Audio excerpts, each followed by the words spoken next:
State just scored, baby. Let's go. That was an Ashton Jeanty touchdown?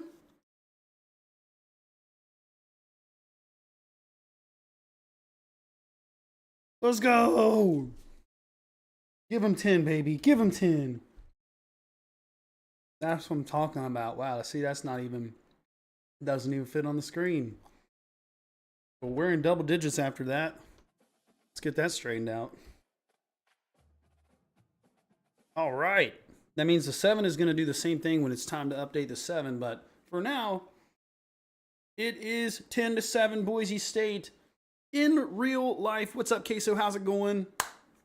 Noah, my dude. I know Boise just scored. As you can see, I updated the score. All right. We got it. We got it, baby. All right. Y'all want to upgrade some stats? Let's do it. Boise's looking good in that blue, white, blue. That's what we're rocking the LA Bowl against Rutgers. But first, we got some upgrades to take care of for Mr. Queso. Let's see here.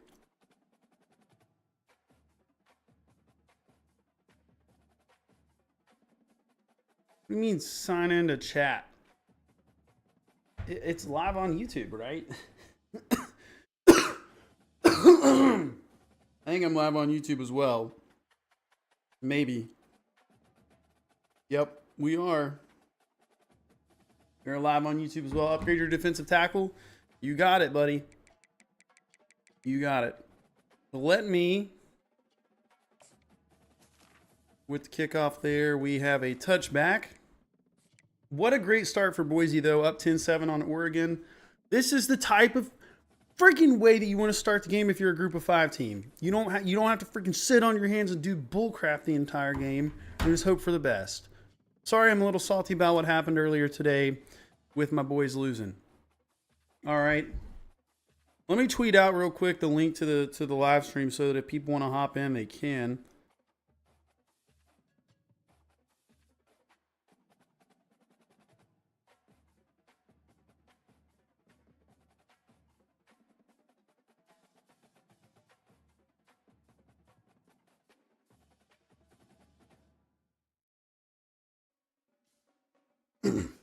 Nathan is shocked that Northern Illinois took down Notre Dame, but you know what? I'm not shocked, man. I'm not. We did it. Cincinnati's done it, and Northern Illinois is honestly not the small team that you think they are. You know, they were Marshall's top contender in the MAC, to be honest with you. So I feel like, you know, maybe we shouldn't be surprised about it. 2nd and 4 for Oregon. Uh-oh! Got a little bit of space there, but that's all right. All right.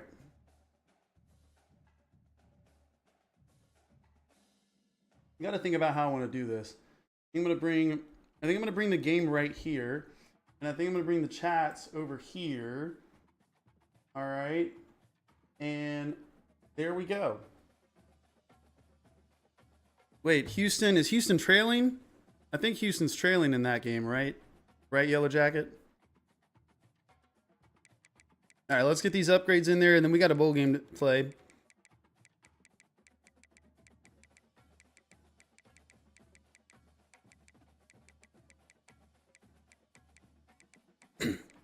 Hopefully you guys have had a better Saturday with your teams than I had with my team as we watched our boys fail. Matt was at the game, though. I was not. Fortunately, I didn't have the long drive back after a loss because those are never fun. Boise State with the sack on that play right there. I'm watching out of the corner of my eye. So I didn't really see how he got to him, but doesn't matter because he did.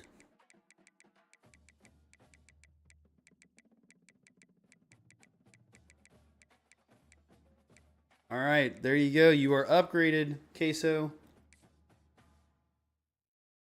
10-7 in the second quarter. Queso is now an 87 overall defensive tackle.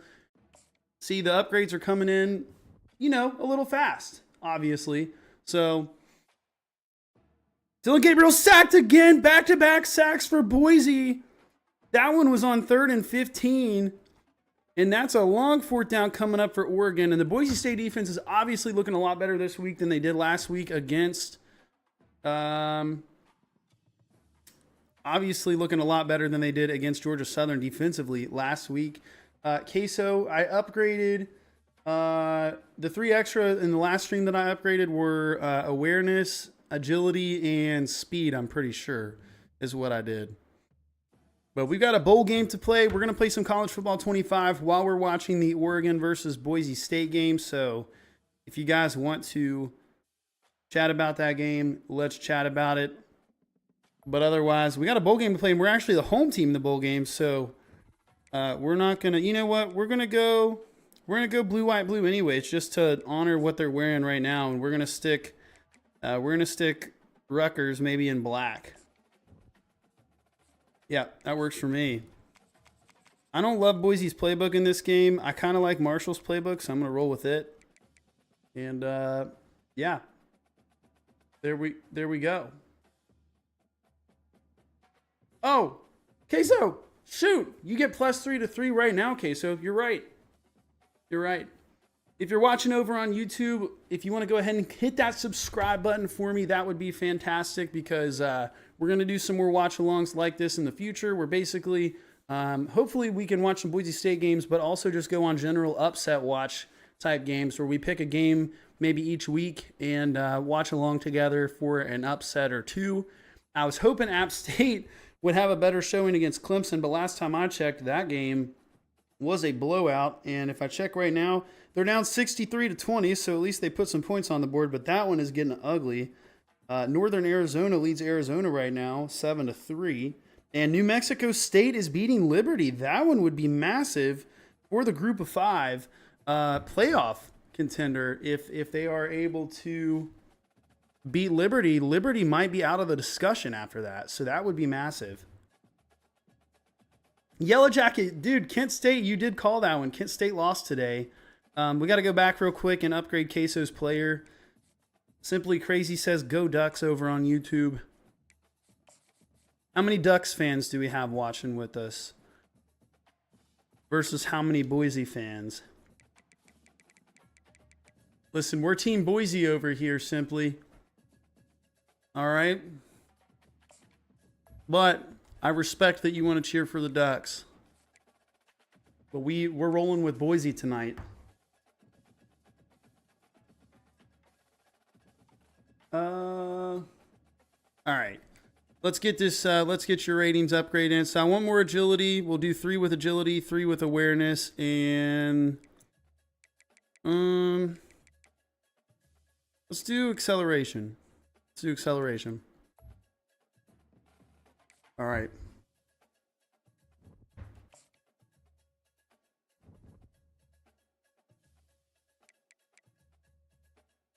Limelight says Ducks suck. We do have some conflicting views here now. On one side we've got Ducks suck. On the other side we've got go Ducks. All right, blue, white, blue. Going to come over here and go black for Rutgers, and then we got to go back and change the playbook. All right, we're good to go. Oh, whew. I don't know who number 1 is for Oregon, but Birch, it looks like, just about took that one back from Madsen right there. If he would have just got his hands on it a little bit better.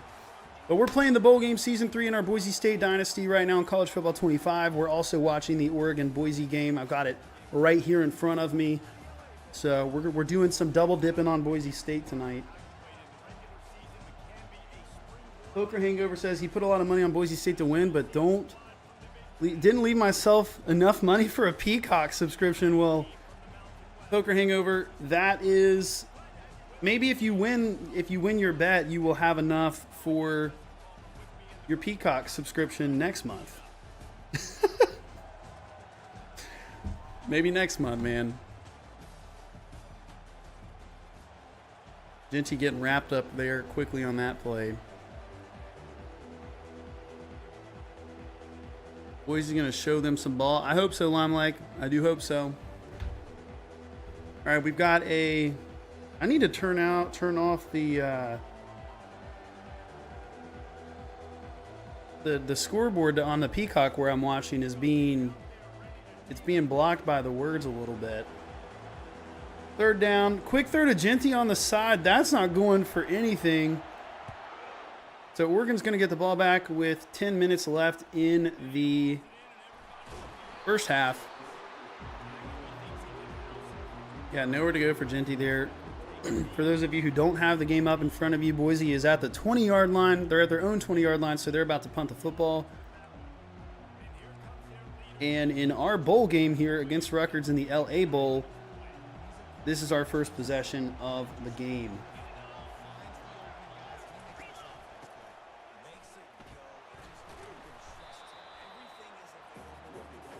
Uh-oh. Oh, shoot. Oh, no. Oregon just returned the punt to, was that the 30-yard line? What a punt return. He let the ball bounce, made it look like he wasn't going to pick that up.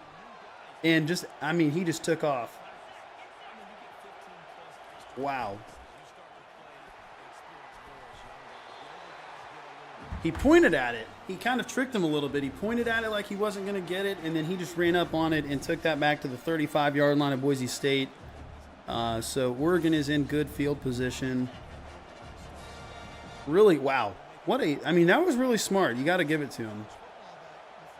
A pick would be huge here for Boise. I mean, a turnover of any kind, but interceptions are always exciting.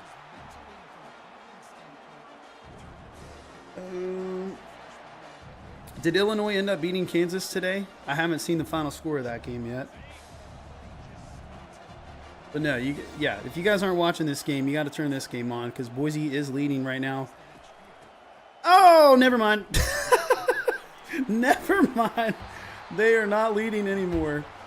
They are not leading anymore. Let's update the score real quick. That was fast.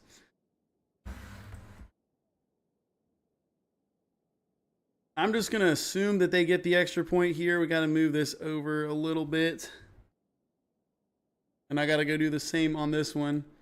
I haven't set up this scoreboard before. This is our first watch along. We're going to do more of these. So there you go. 14-10. Oregon with a massive pass play to go up a little bit more on Boise. Illinois did beat Kansas. What was the final score of that game? Oh, Liberty in New Mexico. Is New Mexico State still beating them 10-0?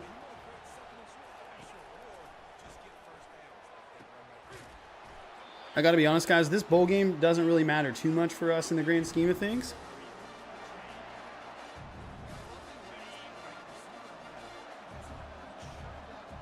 So we can be a little distracted.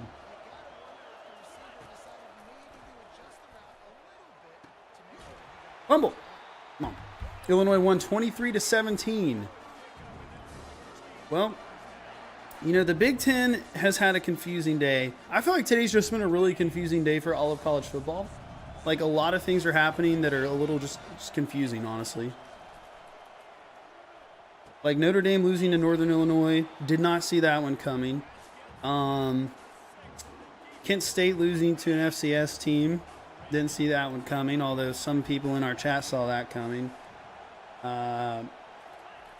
Marshall, you know, guys, we had Virginia Tech in our hands. We had them in our hands the entire first half and really the entire first quarter. And instead of letting the clock run out at the start of the first quarter, we punted the football. They returned it for a touchdown. Okay, and then we ended up with a block punt in the second quarter, which kind of, you know, wiped that out because it ended up pulling us within 3. And we just could not get over the hump against them today offensively. We just couldn't do it.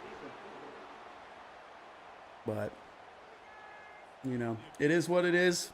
We tried our best, and we got Ohio State in 2 weeks. We got a bye week, so it's unfortunate that you got to sit on a loss for 2 weeks, but hopefully we'll be able to figure out what the heck we did wrong. That hit the goalpost just now, by the way.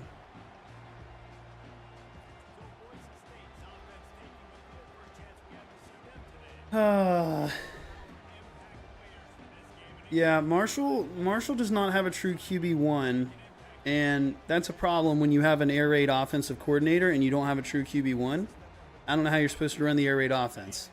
We have a true running back, a true starting running back, but he's the backup right now. So I'm not sure what's going on there either. So offensively, we just couldn't get over the hump today, and you know, Ohio State could get ugly if we don't fix things during the bye week. Kid State lost to St. Francis, PA. Dude, I've never even heard of them. No offense to them. I just haven't. There we go.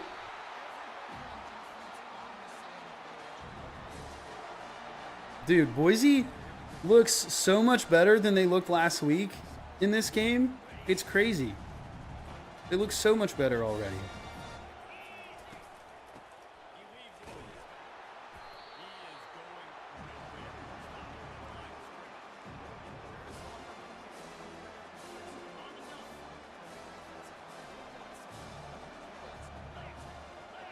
Kickoff is going to go over his head for a touchback. The Boise State-Oregon game is back on now. It was on a commercial break. That's going to be... Oh, you should have caught that! Come on, man. 3rd down and 10. We're used to this. Penn State almost lost to Bowling Green. I was at a wedding today watching that game on my phone at the wedding reception because I was hoping so bad that Bowling Green would pull that off, and they just couldn't do it. That's going to be intercepted right there by Rutgers. No surprise. No surprise.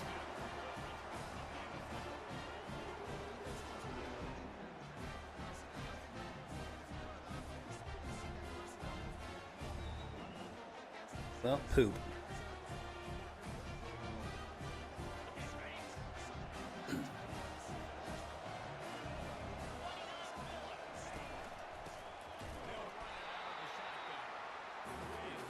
Anyone want to talk Maction with Yellow Jacket over on the Twitch side?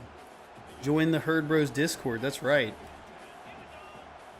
All right, Boise State is back on offense. Gosh, it's hard to play college football 25 and watch college football. Okay, Boise State back on offense. 2nd and 8.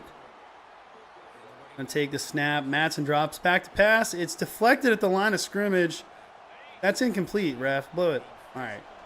Gonna fall incomplete there. 3rd down and 8 for Boise now. And you just kind of get the feeling, I don't have the same anxiety that I had earlier when I was watching Marshall versus Virginia Tech, but you kind of get the feeling that Boise is entering territory where they have got to put some points on the board if they don't want to let the Oregon crowd get a little too excited. What a punt. What a punt. Out of the 5-yard line.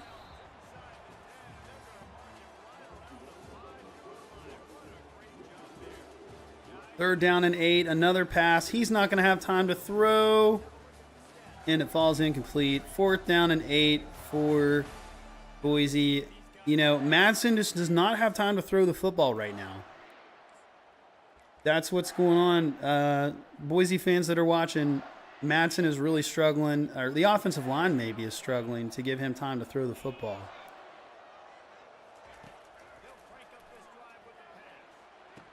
Oh, you got to catch that, bro. Gosh.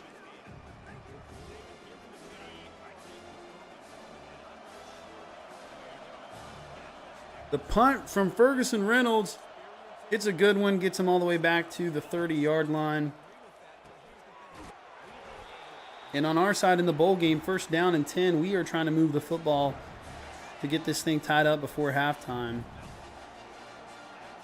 And then we've got some postseason recruiting to do after this.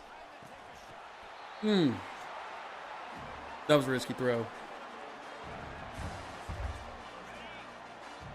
So, Limelight, I take it you're a Boise State fan if you say we need to step it up on offense. I need to try to put myself in the mindset of a Boise fan. How would I be feeling right now? I'd be feeling anxious that Oregon is back on. Oh, that's holding! Thank you. Oh, that was blatant holding right there, and I thought they weren't going to call it. Yep, that was 100% holding. And they're going to call that, thankfully. Gary on YouTube says, quiet you Idaho potatoes. Come on, get the 1st down. Guys, it's 4th and 4. It's the bowl game. We're going to go for it here. But yeah, that was blatant holding right there from Sadiq. Ref didn't have to put in too much work to call that one. Oh, I just threw that right into...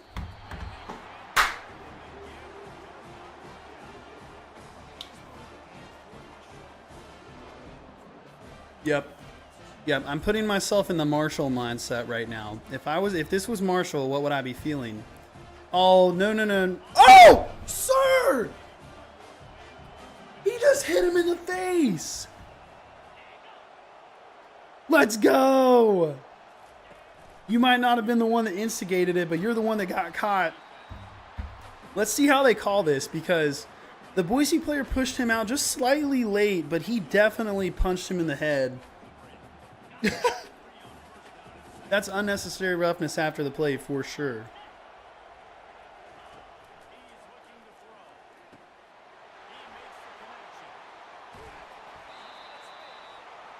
Yep. So the Boise State player stood over top of him. He got up and just hit him in the face. That is a 15-yard penalty for Oregon, which makes it what? I mean, that's got to be 2nd and long, right? It's not showing me. It's not showing me what the down is. It's still not showing me. Either way, it's a long way to get the first down.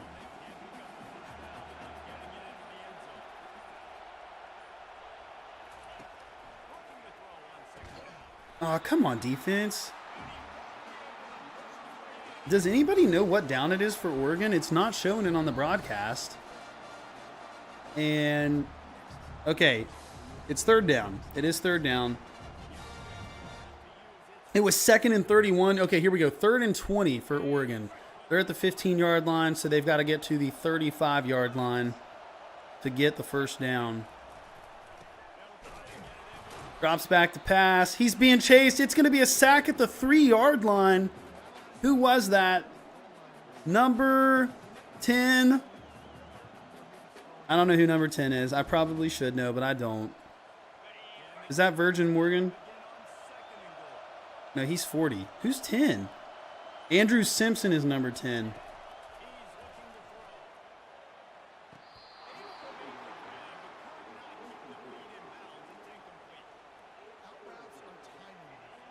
Iowa State came back and beat Iowa, which is kind of crazy. Iowa's offense just sucks. Oh, if they reward this touchdown to Rutgers. Oh! Wow, I don't know about that. Boise's going to have a chance to return this punt at the 50-yard line. They're taking it back across the 35 and down to the 33. A great return for Boise State, and hopefully we're going to be able to add some points on the board for them here in this watch-along. We need the upset, guys. Great defense by Boise on that possession. Helped out by the penalties, obviously, but hey, that's part of the game. The Oregon offensive line is struggling. They are. Not as much as we're struggling in this online or in this dynasty. It's not an online dynasty. Let's try a double pass. We got 17 seconds left. Boise on offense. Gonna hand the ball to Genty. He's not gonna get in. They're gonna make Boise State throw to win this football game. All right. If you're a Boise fan, we're an Oregon fan. You need to know that. Oregon is loading the box. They're going to make Boise beat them through the air. That's just facts. What's up, Hiaito? How you doing tonight, man? We're watching the Boise State-Oregon game while playing College Football 25 in our Boise State Dynasty. Oh, good swat. Yeah, what game's on a Wednesday, Yellow Jacket? Boise State back on offense. Madsen throws. Caught. Woo-hoo-hoo-hoo. That was a tight window. Almost intercepted, probably. But his helmet comes off again. He's got to come off the field. Latrell Caples.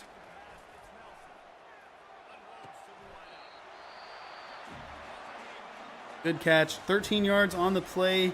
That's going to put Boise State inside the 20-yard line.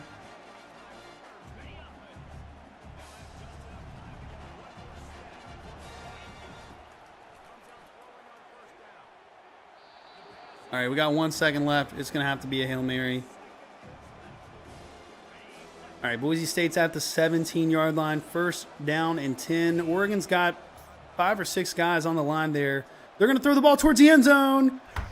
Touchdown! Let's go, Boise! Boise score, baby! Let's go!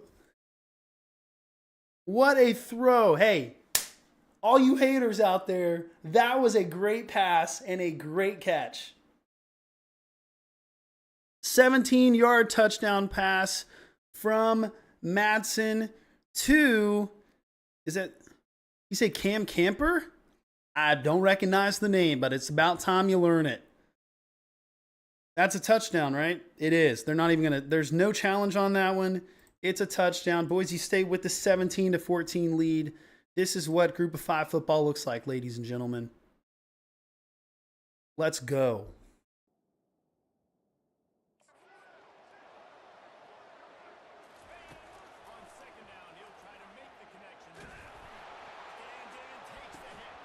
Oh, he caught it. Brent Strong catches the football, but that's the end of the first half. Boise State trails in the in the Dynasty 14-0 in the LA Bowl.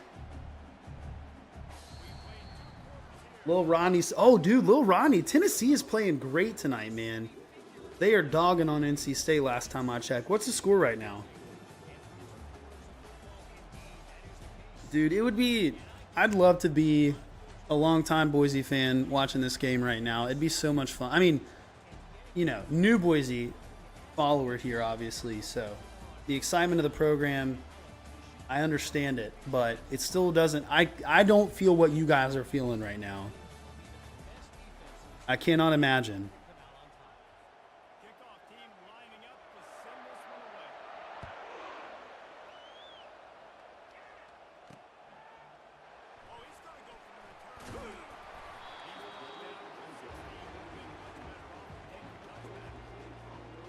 All right, we got to get some offense going here.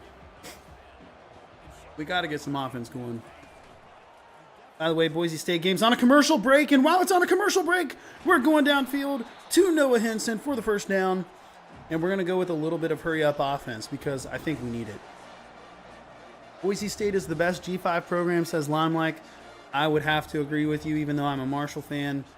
There's no doubt that Boise State is the best Group of 5 program, and honestly, they shouldn't be Group of 5 anymore. They should have gotten the call up a long time ago.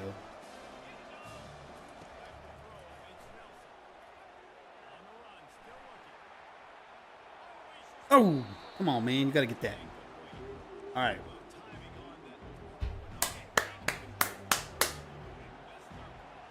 Still on a commercial break.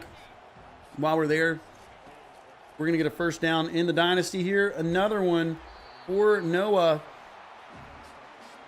He's just our go-to right now, guys. He's our sure hands. He's a senior tight end.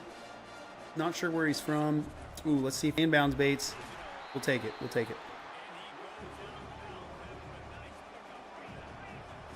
Real flat. Oh, same play.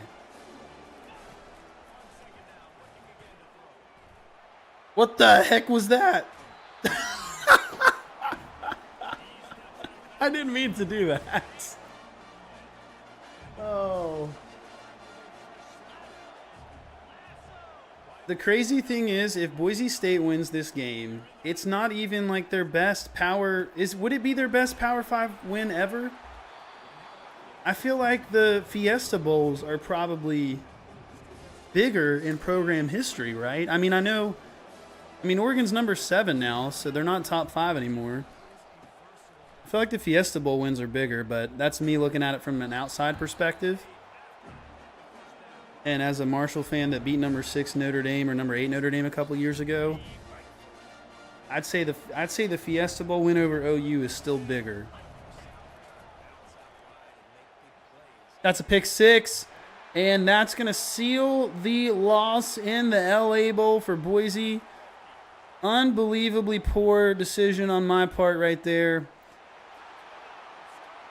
Oh. All right, we're back. 4:51 left in the second quarter in the Oregon-Boise State game. Boise State up 17-14. Handoff up the middle, and it's first down for whoever number 20 is.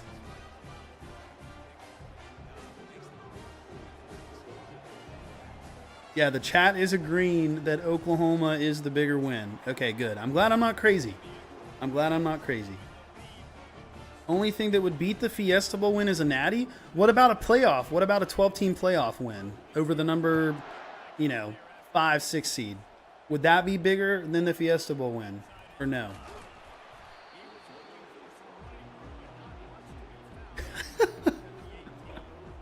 Might as well sim. No way. We're coming back. We got to get some offensive reps here.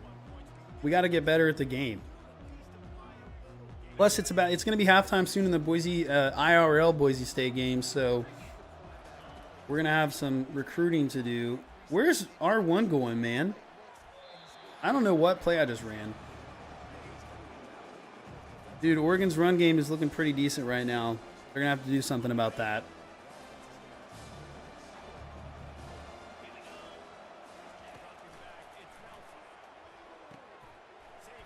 Go, baby, go. Woo! Oh, give me the first down. 3rd and 1. All right. Dude, how do I get closed captions turned off? Please. Off. There we go.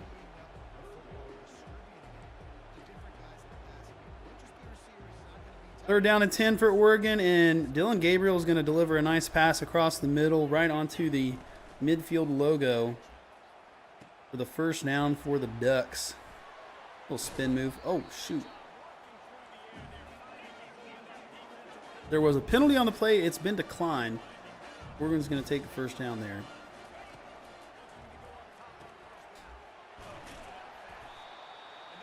Three minutes left in the... Oh, 4's up, chat. We got fourth quarter coming up here between Rutgers and Boise in the LA Bowl. Not going well so far. 3 minutes left in the Boise State-Oregon first half. Boise State leading 17-14. Limelight says he loves the recruiting in this game. I can't say I can relate to that because I'm not good at it. I keep losing recruits to bigger programs at the last minute, and it's a bad feeling. But I guess it's just like real life. All right. Oh, he's hit as he throws, and it is... Oh, no! Don't throw a flag. No flag. No flag. Oh, I accidentally just called a timeout. That should have been a probably unnecessary roughness kind of hit right there from Boise State. They don't call it. If McCoy would have played the ball there, that's an interception, but he did not play the football. Hopefully this is a penalty on the defense because I just threw another interception. Holding on the offense. All right, might as well sim out at this point. That's a bummer. Wow. Yeah, Boise lucked out on that play. That should have been a flag in my opinion.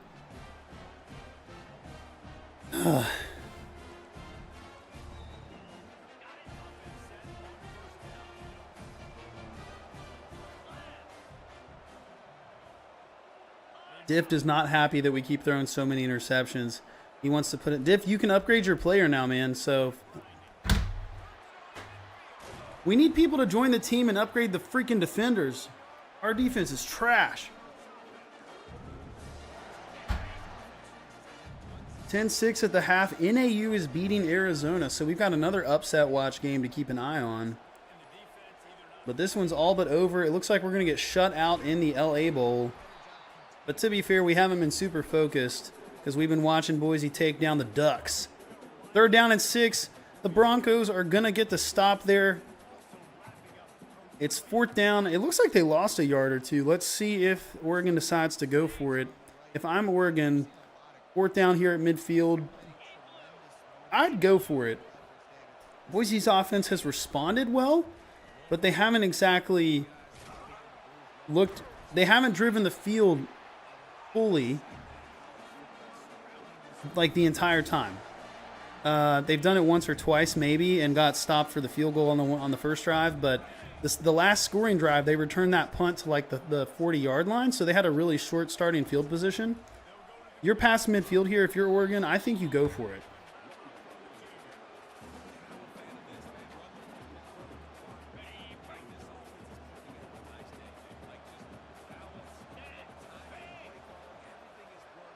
No need to simulate when they're just going to run out the clock here. I cannot believe that this happened to us. 21-0 is going to be the final score in the LA Bowl.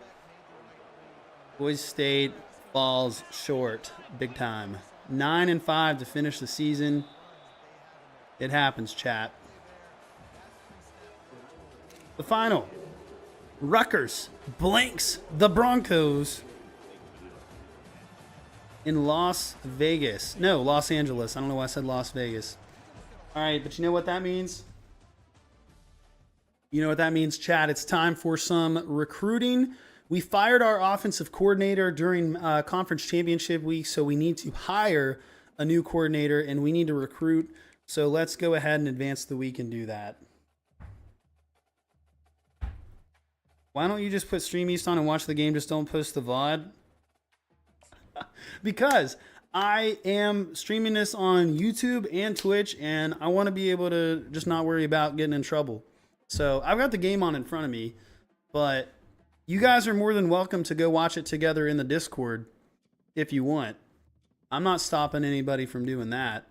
All right, teach me how this game works, guys, because we have some staff changes that we have to deal with, and I don't exactly know how to do that. So maybe help me out. Okay, so the job was not accepted. Job was not, we offered somebody the job, they did not accept it. So, okay, Trayvon Breeze looks like he could be a good choice.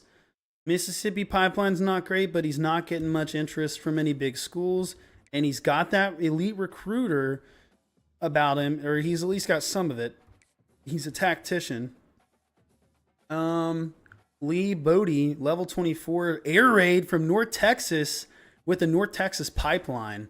And he is an elite recruiter with firm handshakes too. I think this is the guy. Guys, this has to be the one, right? We got to go with him. No, I think we go Lee. Javier is going to be taken by WVU or Cincinnati. I think we go with this guy that has no other interest. I think this is where we go.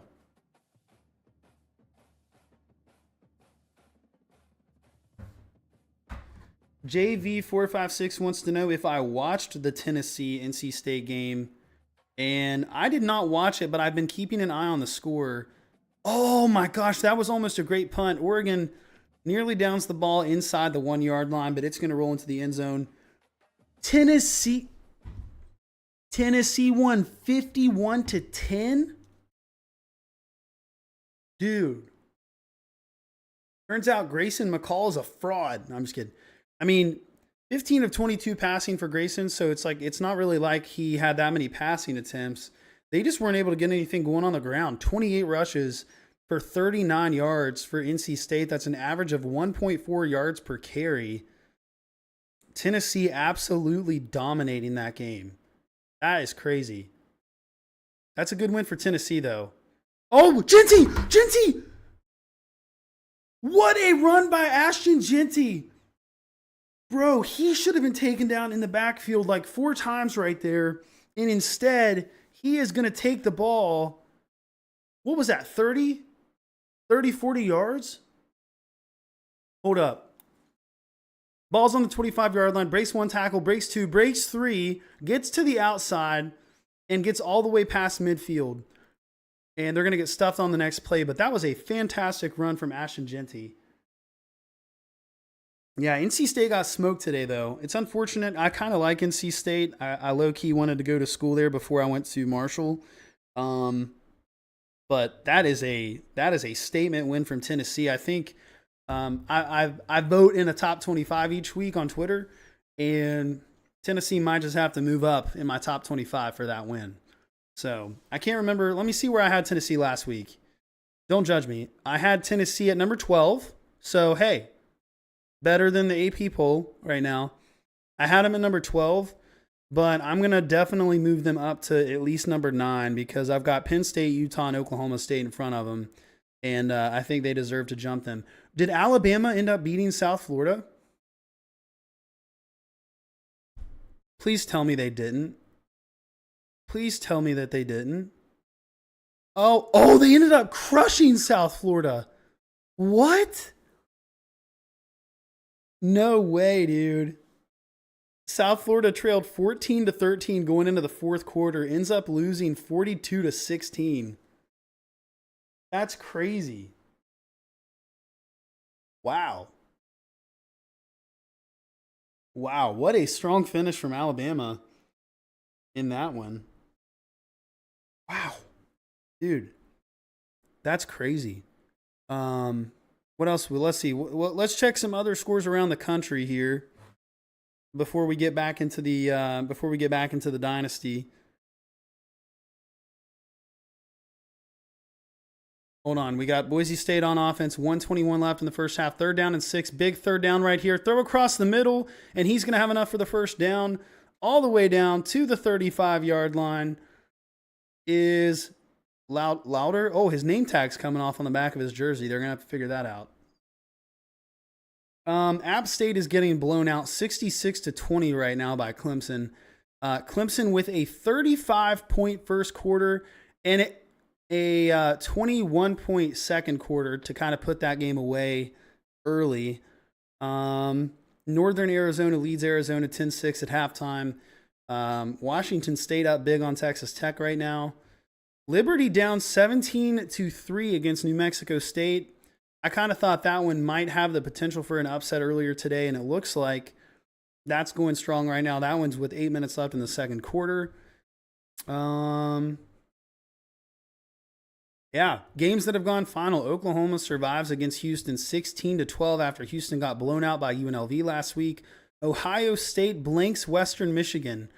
So Ohio State won 52-6 last week, and they won 52-0 this week. Marshall is their next game. Marshall and Ohio State play on September 21st. They both have a bye week next week. Nebraska, after going up 28-0 on Colorado, 28-10 is the final score in that one. Let's see what else. Anything else crazy happen? San Jose State shocking Air Force. In my opinion, I thought Air Force was gonna roll with that one. General Booty in Louisiana Monroe, 32-6 over UAB. General Booty only 9 of 16 passing in the game. They really ran the ball with a bunch of different people. Yeah, nothing else too crazy. Obviously, Northern Illinois over Notre Dame is the big game that happened today. That's the big result that everybody's going to be talking about. But 46 seconds left in the first half. Boise State 17, Oregon 14. Timeout taken by Boise right there. And total yards, Boise has 186 total yards to Oregon's 151 so far. If I am Boise State, Oregon's got 3 timeouts right here, so you got to be careful because you don't want to give them the ball back because they definitely have the offense to be able to score in a short amount of time or at least get into field goal range. So, take it slow. You're at the 27-yard line. Hand off to Genty. Genty, with the first down carry on 3rd and 2 and a lot more, he is down, it looks like, to the 15-yard line. And Boise is going to just come up here and run another play. The clock's ticking. 37 seconds left. They are at the 15-yard line. Matson steps back. He's going to throw the ball. It's deflected. Did he catch that? I thought the ball might have hit the ground. Latrell Caples is acting like he caught it. But ball gets deflected at the line of scrimmage and definitely bounced off the ground right there. That is not a catch. Good call by the referee.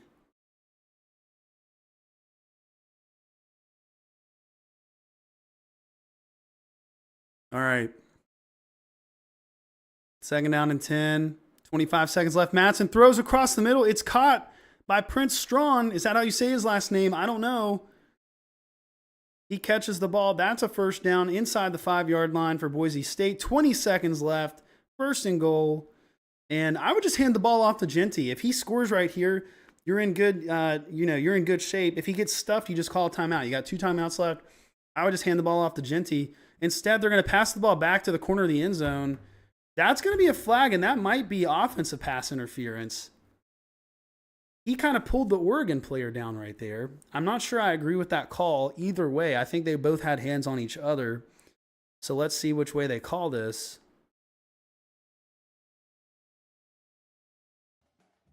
And we've got a bye week here, baby. Here's a call. Oh, did they? I think did they just say there was no flag? Did they wave the flag right there and just say none?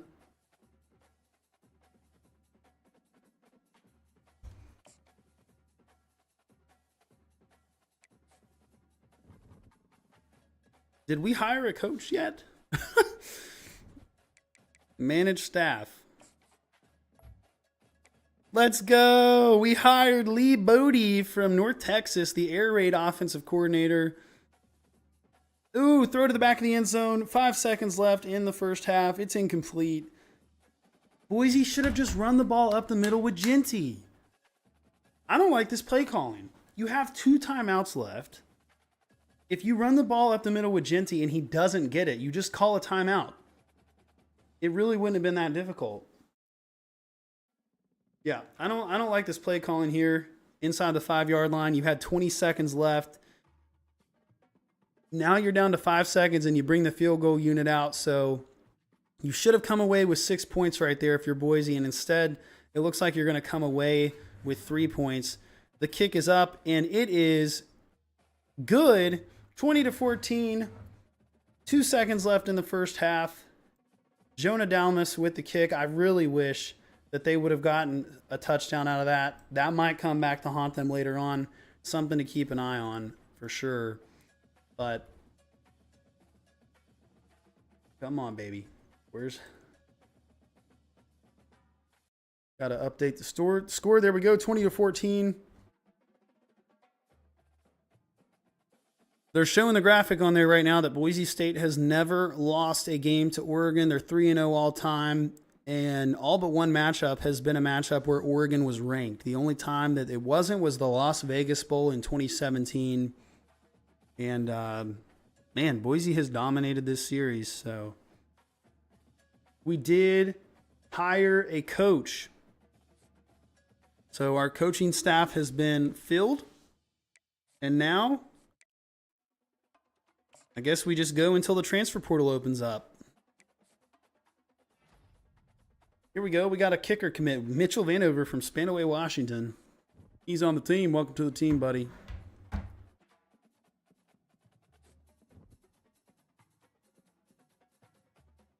A little bit of a pooch kick and a fair catch called by Oregon. Let's do a little bit of a recruiting update right here.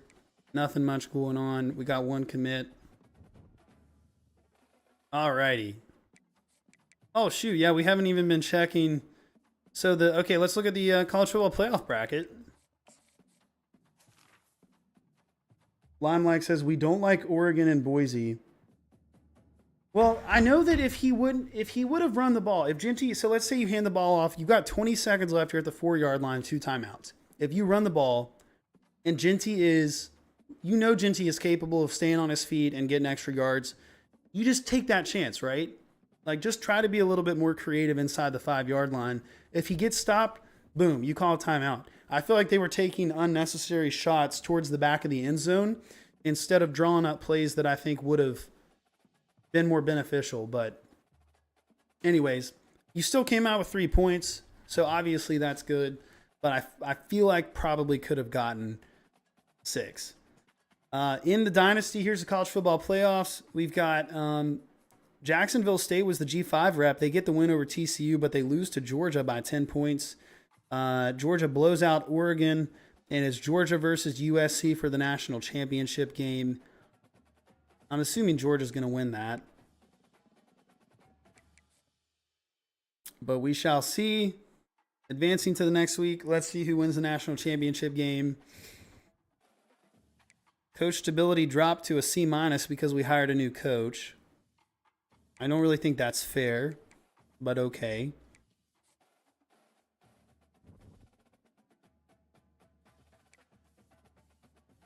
Who won the national championship? Georgia wins the national championship game 38-35 over USC in 2026. So everything is still the same. We're going to simulate another week here. So if you are keeping up with the Oregon-Boise State game, they are at halftime. It is 20-14 Boise. Boise. It's Boise, not Boise, but I'm just used to saying Boise.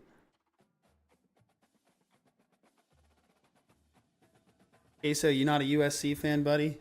Are you happy to see him lose? All right. Players leaving. Here we go. This one's not fun.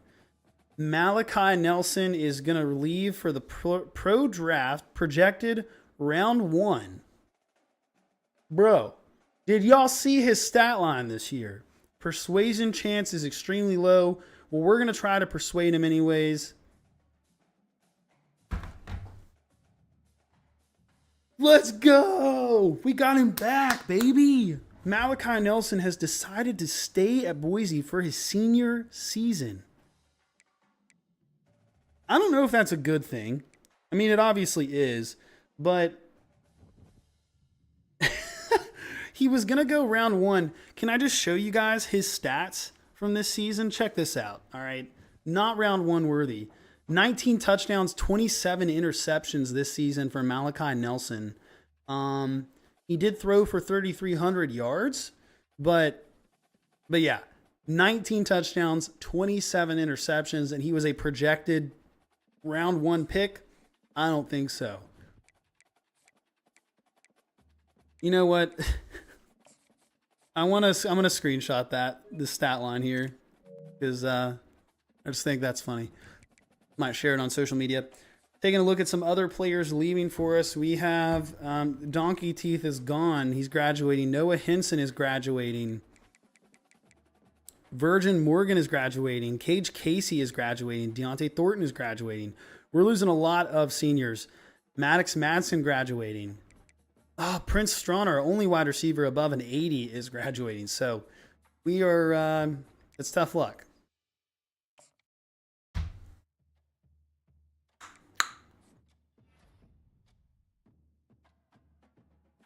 Got another commitment, though, from a middle linebacker, and he was a gem or a jewel. I don't know what you call it. Either way, that was a big pickup right there.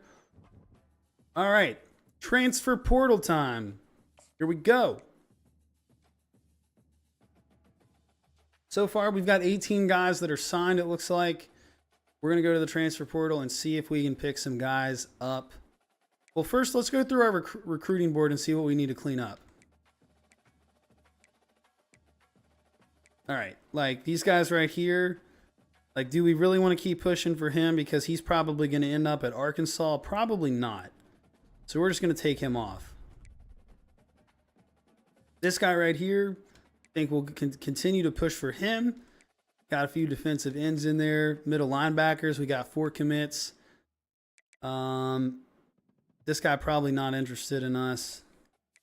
And I don't think we're interested in him if I remember correctly. Yeah, we're not. We're not interested in you, buddy. Sorry. All right, so on to the transfer portal we go. Let's see here. Transferring from Boston College. Oh, let's just get everybody who's interested in us. So you're interested in us. You're coming from California, and you're a field general, and you're interested in us. Well, that's interesting. But we don't need a quarterback, though, is the only thing. I mean, we really don't need... What does it say? What? Oh, transfer class freshman? I mean, you know, we'll look around, but I feel like we don't need a lot of these guys. Wide receiver transfer would be nice. We really don't need another middle linebacker, but, you know, maybe it doesn't hurt to try. And so why are we already locked out on a lot of these guys? I don't understand that.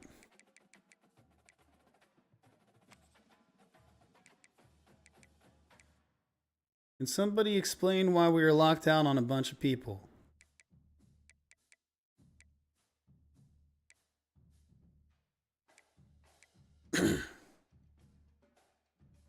Defense?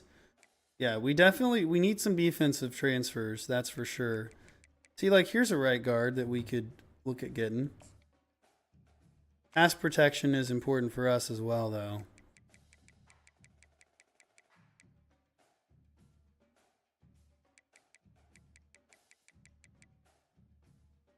Right outside linebacker. Guys coming from Syracuse. All right, let's go check out. I'm going to check out the prospect list one more time as well.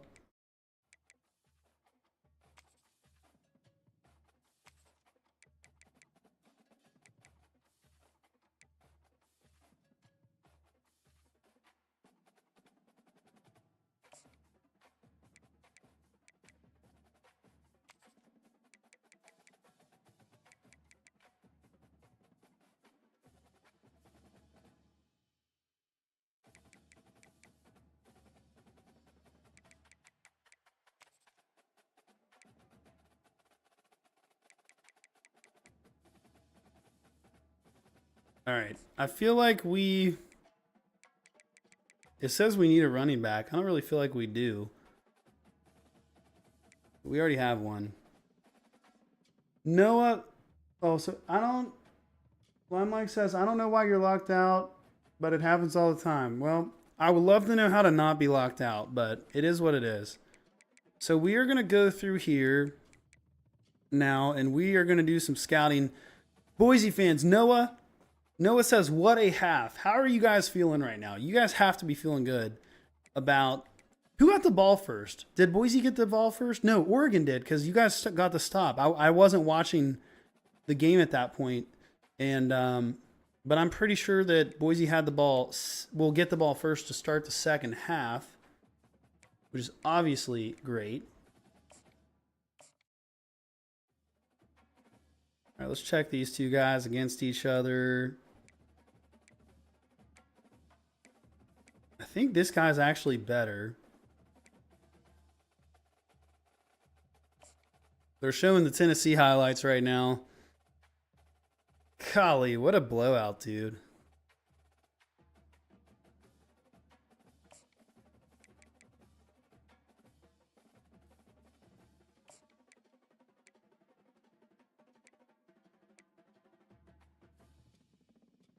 All right, let's see here.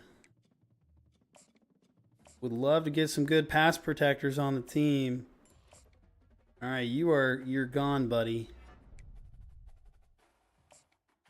Actually, I probably should have kept that guy, but oh well.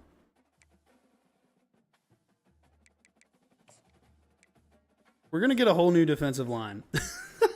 95 strength on this guy. That's pretty impressive. All right, we do actually need the right outside linebacker, but this guy's not great. 44 zone coverage? No, thank you. I'm not interested. I'll tell you that much.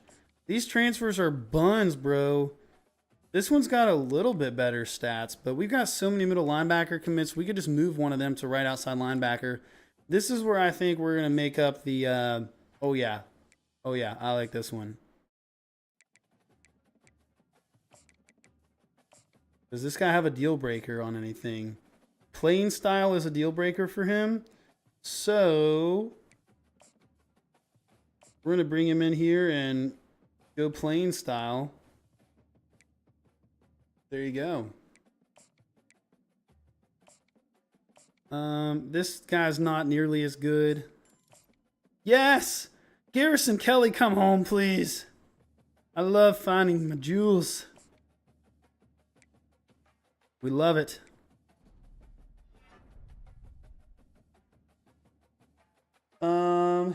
See if you can get some 4 stars. If you can, since you have more recruiting hours. Well, this is the transfer portal, and the thing is, like, I feel like I looked at 4 stars, and there weren't that many available. Like, see, all the 4 stars are locked up right now. If I go to a stage, like, they're all top 5. They're all, like, locked out. So, unfortunately, we can't get any 4 stars at this stage in the game.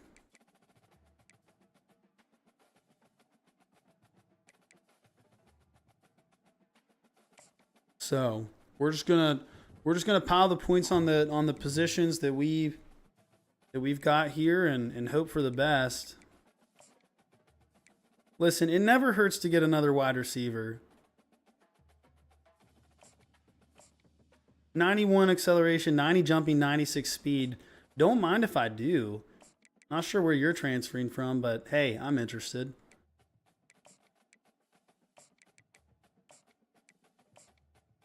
Wait, you got a deal breaker now?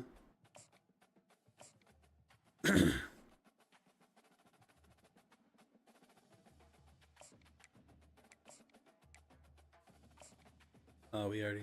Oh, shoot, we can do more hours on these guys. Oh, we got more hours because the coach that we hired from North Texas. Oh, shoot. Heck yeah. That's great. I didn't realize that. Oh boy, we're cooking with gas now, baby. We are cooking with gas. Let's just get all these guys then. Dude, I didn't even pick up on that. You guys, chat's been trying to tell me that. I had no idea.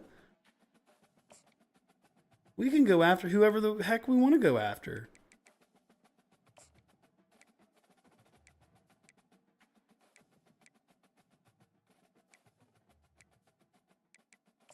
Wow, I had no idea we could do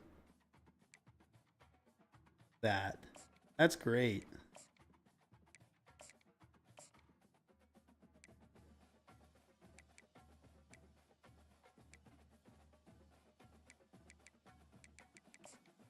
Might as well.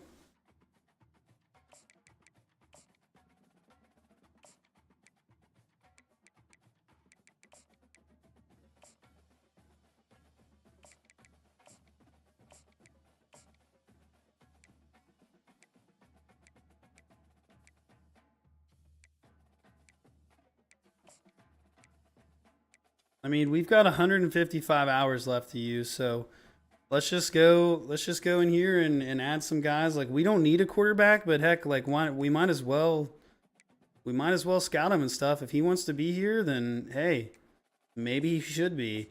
88 throw power, 85 medium. You know what? Let's bring him in, see what he's got. Come on to town, buddy. And then we'll go running back here. Check you out. Not too shabby, actually. Shoot.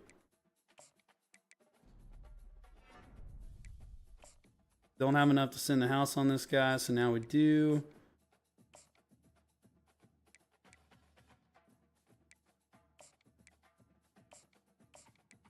All right, there we go. Noah Thunberg Gaming says, let me get a Boise. All right, I'll give you some. Here you go. Hold up. Hold up.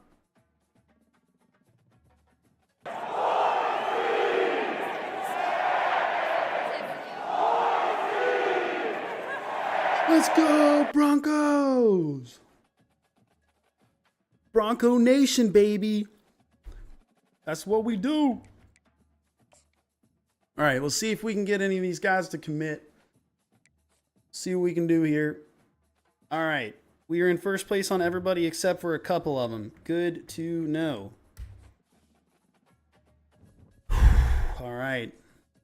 So now we've got 365 hours left. And again, I mean, you know, we can go ahead and schedule a visit. Now, does this guy have a deal breaker? Pro potential is a deal breaker for him. So we're going to go ahead and get him on pro potential. We know that's important to him. So why don't you come on downtown, buddy? Running back. Where else could you want to go? Jacksonville State? I don't think so. Championship contender is important to you. Well, let's get you in here because we're kind of championship contenders. All right. Wide receiver. Where do you want to be at? You want to be here. You want to go ahead and schedule your visit? Yeah, sure. You got pro potential deal breaker? You got it.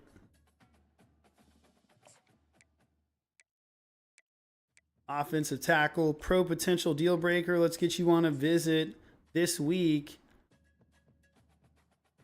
And instead of friends and family, you know what? We're just going to leave it because we're in the lead on that one. We're close to getting the commitment here.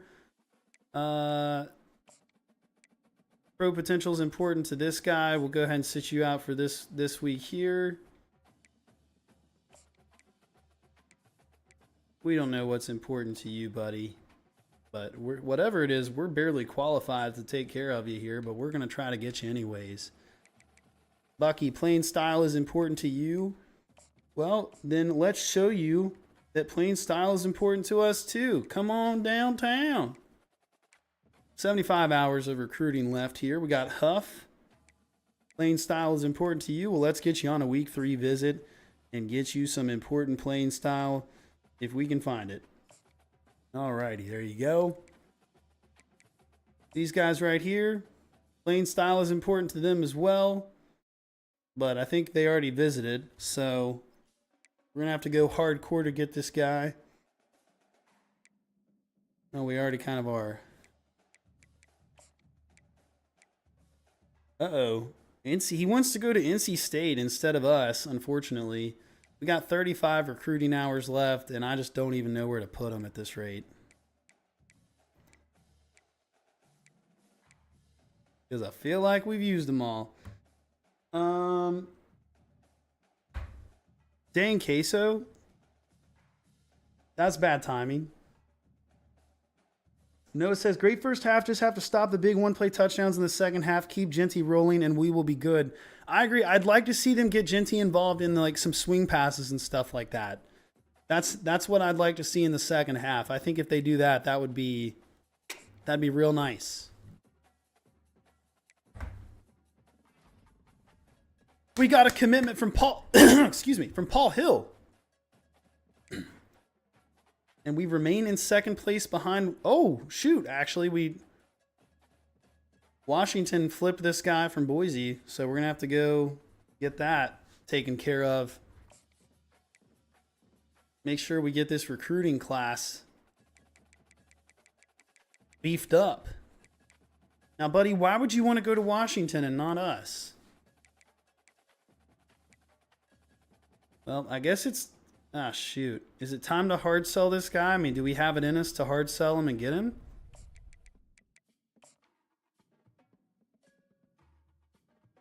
Uh-oh. If it's playing time... Wait, it's not playing time. It's pro potential. It's got to be pro potential. It's pro potential or conference prestige? We're going to guess it's pro potential. No. Yeah, it is. It is. Wait.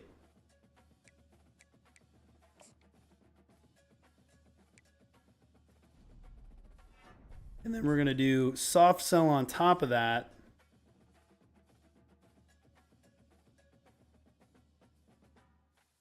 Why not? This guy right here, he's just crazy. He's crazy in love with NC State for some reason.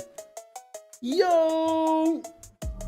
Love_Jake, thank you for the raid, bro. Let me give you a shout out real quick. We got a raid over on Twitch. Love_Jake. Bang, bang, bang. There he goes. There's the shout out. Thanks for the raid, man. What were you playing over on your end? We're doing our Boise State Dynasty, but we're also watching, as you can see up in the top right corner, we're watching the Boise, Oregon game together, talking about the game, keeping tabs on it. Right now it's halftime, but it looks like they're about to get back into the game there in the second half, and Boise will get the ball first. So big opportunity for the Quacks, or for the not for the Quacks, for the horses. But thanks for the raid, man. I appreciate you.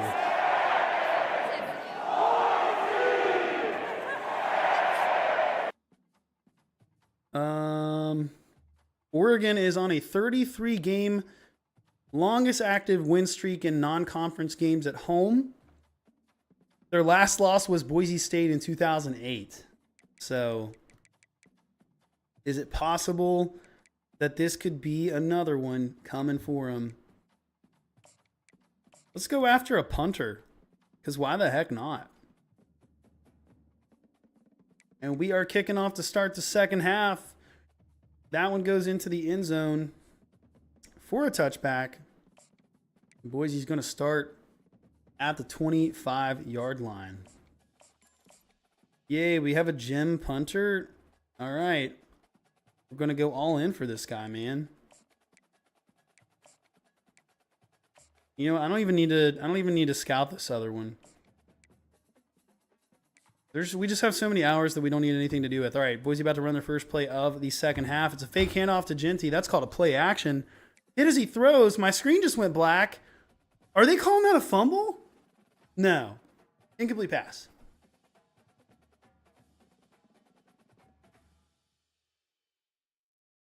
I think they are calling an incomplete. Hey, 4-star Marvin Kaysen has committed to Boise State. The hard sell and soft sell combo worked. That's definitely a forward pass. Larry Huff is committed to Boise. The 2-star Chip Birmingham commits. Howie Schluter commits. Grant Bucky commits. Sherrard Garner commits. And the running back has committed to Jacksonville State. But you know what? We take that a lot. We just got 6 commitments in 1 week there. And we got a few more outstanding here this week. Really would like to get that guy from NC State, but we'll see what we can do. Yeah, the broadcast is bugging out, Lime. I saw that myself, so I'm glad I'm not the only one. 3rd down and 5, still under a minute into the third quarter. This is exactly how Marshall started out the third quarter today. We went 3 and out under 1 minute and then just had to punt the ball back to him and hope for the best. Didn't turn out well, so let's see if Boise can do something different. Rolling out, play action. Not play action, just a straight up rollout design, and it's a first down to Bolt. And if you're familiar with our Boise Dynasty, we renamed him Uzi Bort earlier on. Not in this one. I'm saying in revamped when you were allowed to do that. We renamed him Uzi Bort. Oh, we got more commitments coming, boys. We got more commitments on the way here. Look at that linebacker room coming in. I'd love to get this guy. And what do we need to do on the punter? Nothing, I guess.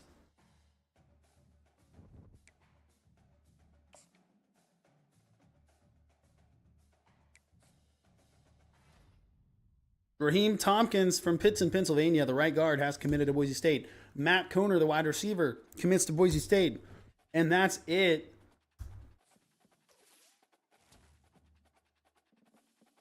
Got some leveling up to do there, and National Signing Day. Let's see what we got going on. Let's see where our recruiting class landed. 2nd down and 5. Boise State's going to pick up about 3 yards right there. It's going to be a long 3rd down and 2, maybe 3rd down and 3.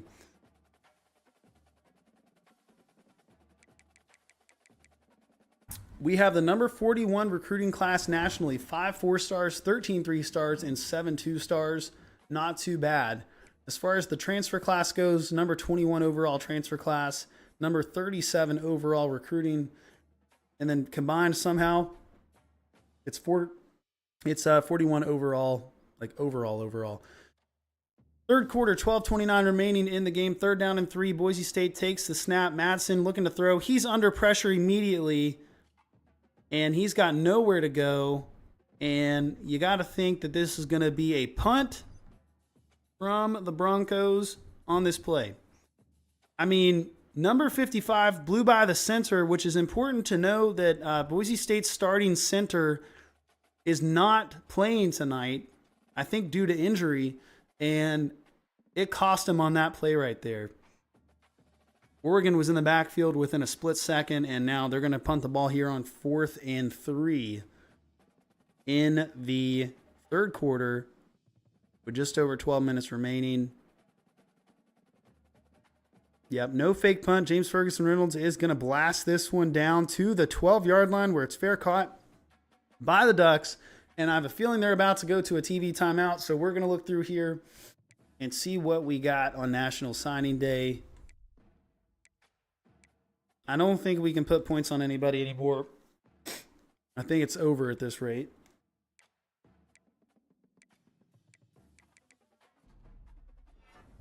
That guy committed to NC State, so we don't care about him anymore. That guy committed to Georgia Tech, so we don't care about him. All right. Yeah, though, if you want a player on the Dynasty, you just got to redeem your channel points on Twitch, 500 channel points to rename a player. Should be in the channel points options. But yeah, that was a good punt from James Ferguson Reynolds. Position changes.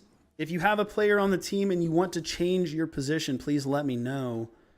Let's see what we got going on here. Look at how many. We've got a lot of quarterbacks unnecessarily. Yeah, though. Why don't you wait for this recruiting class to process, and then you can pick who you want to be on the team after that. But make sure you get a good player. We have a lot of wide receivers. We don't have a lot of tight ends. We're looking pretty solid. I mean, not outstanding players on the defensive or offensive line, except for Piggly Wiggly. Middle linebacker position. Look at all the new players here. Some of them ended up being okay. Ooh, Ethan Burks ended up being a 74 overall freshman. Though, if you want to be a linebacker, this might be the guy for you because you'd be getting some pretty good playing time, I think, almost immediately. We got some new free safeties. This guy right here, 74 overall. Tim Nicky, 92 speed, 91 acceleration. The other guy's not as good. Got a new kicker. We got a new punter. Didn't we get one that's just an athlete? Maybe not.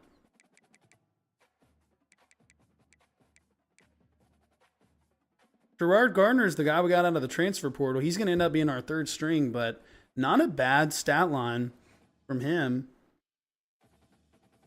You want a DB? All right. Well, let's check out the DB options. Right now I guess I could make you, what if I made you this free safety and changed him to DB? Let's check that out as an option. He'd be a 75 overall at corner.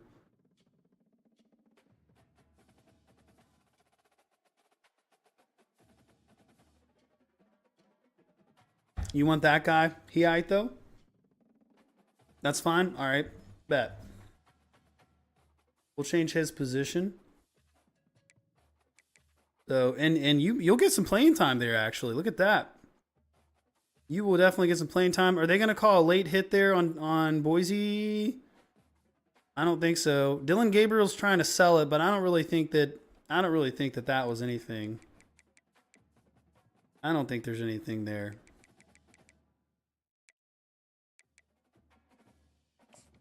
I don't really have any other position changes to make, so here we go.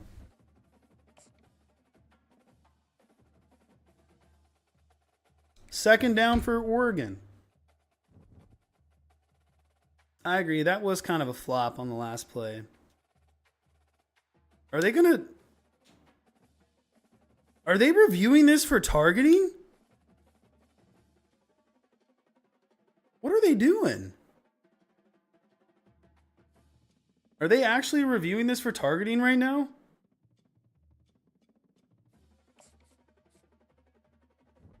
No way. Oh, well. Meh. Oh, no. They're going to call targeting. Oh, no. Outcast Vandy fan, thank you so much for the follow. I appreciate you. I'm assuming you're a Vandy fan. Please don't call targeting here. Exactly. Like, they didn't call it on the field. They just brought out the camera, and now they're reviewing for targeting. This would be huge. Who was that from Boise that they might be calling it on?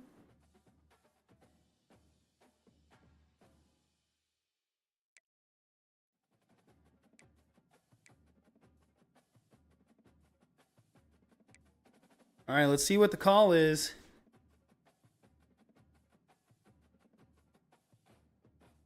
Oh my gosh, they called targeting. No way. Tubner called for targeting, and he is disqualified from the game. That's crazy. They didn't throw a flag on the field. They just reviewed it and gave him targeting. And so he's out. And that's good. That's a big play because Boise State was having another good defensive possession. Spencer Danielson's probably not happy about that. I'm not happy about it. That's a crazy call. Dang.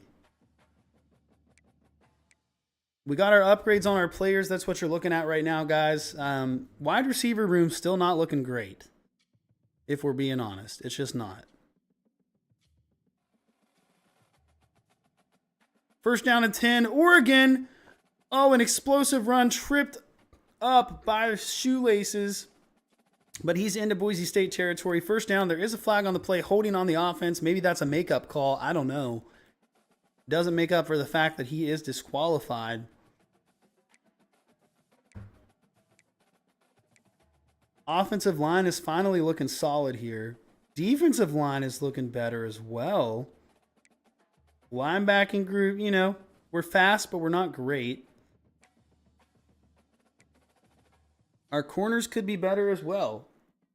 Our corners could be better too. Let's see here. Wait. Oh.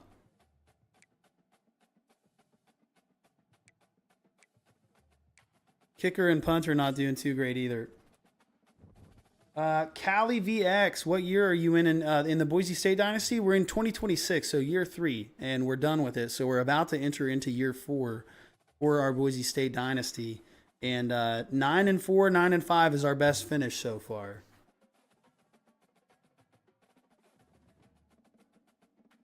All right. Oregon, second down and 10. Handoff up the middle. He's going to be stopped. Gain of about 2 on the play, and that's going to force a big third down here. Oregon is still on their own side of the field. Looks like they're going to go with a little bit of a hurry up. Can I see what this offensive coordinator had? Oh, yeah, he's a big boy recruiter. That's what I'm talking about. We like that. Casey, have you ever watched college football for 14 straight hours? No, I have not. I don't think. Maybe in college. Maybe in college I did. But I can't say that for sure. Third down. Oregon gets it and more. It's a blown play. And he is going to go into the end zone untouched. Oregon with the touchdown on 3rd and 8 on a quick slant. 60-yard touchdown reception. Dang. Hey, listen. Don't forget, this is Oregon's Super Bowl. All right? This is Oregon's Super Bowl. They've never beat Boise State. All right? They are taking this game seriously. It's 20-20 with the extra point coming up.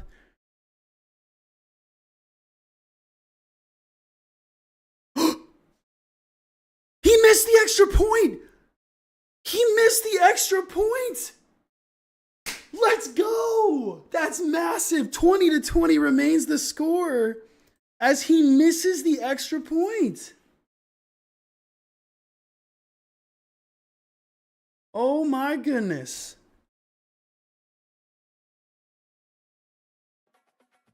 Wow.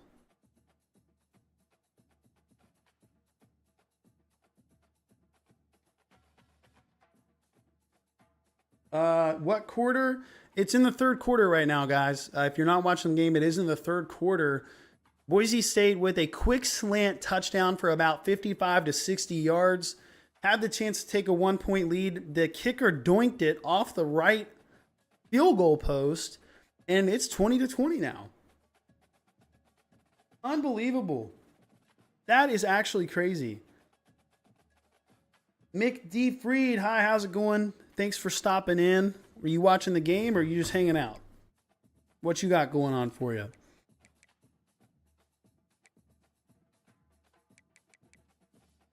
So, chat, let me ask you this. If my offensive coordinator has all these elite recruiting things, then do I really need them myself? Like, would it help? Or is it kind of pointless to double up on stuff?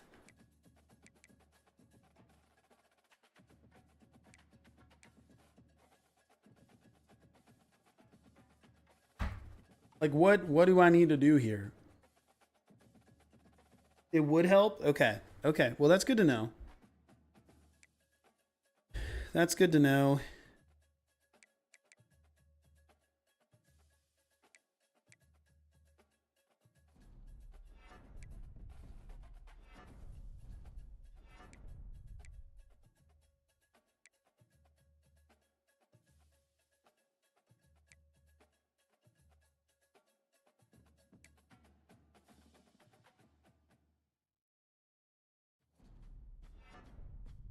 Did I see Vanderbilt's upset last weekend? I did.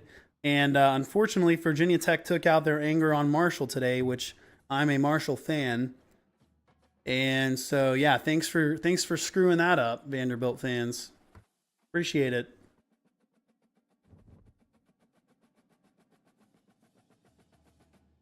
All right, we are still on a commercial break for the Boise State Oregon game, so we're just going to keep going through this. The Duck players are fired up on the sidelines, man. This is their Super Bowl. Oh, just they went mid-zero blitz on defense. It was man-to-man on the right side of the field, and just a slant over the middle. Nobody home, no safeties over top. And that's all she wrote on that play. Encourage transfers. Let's do it. Our roster size is too big. So it's time to encourage people to leave. Anthony Mendoza, you have been encouraged to leave. Brian Ramio, leave.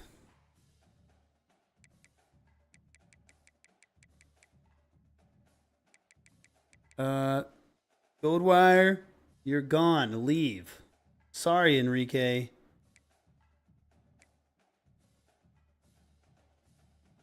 All right, we still got 8 people that we got to get rid of.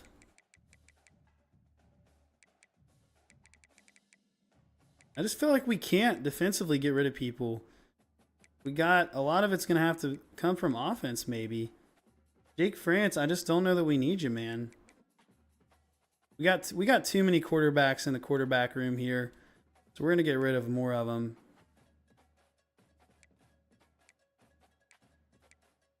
All right, maybe we can get rid of some wide receivers as well.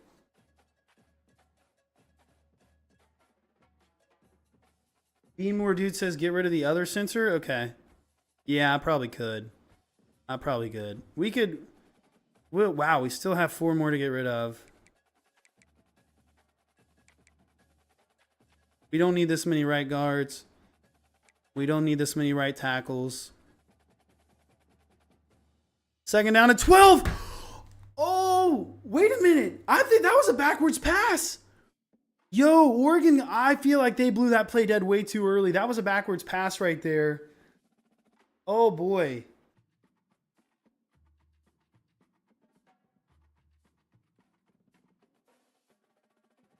Dude, I think that was a backwards pass, and I think that should be Oregon football right now.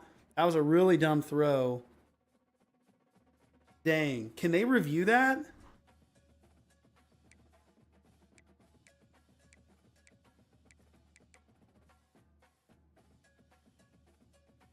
Third down and 12. Shot down the field.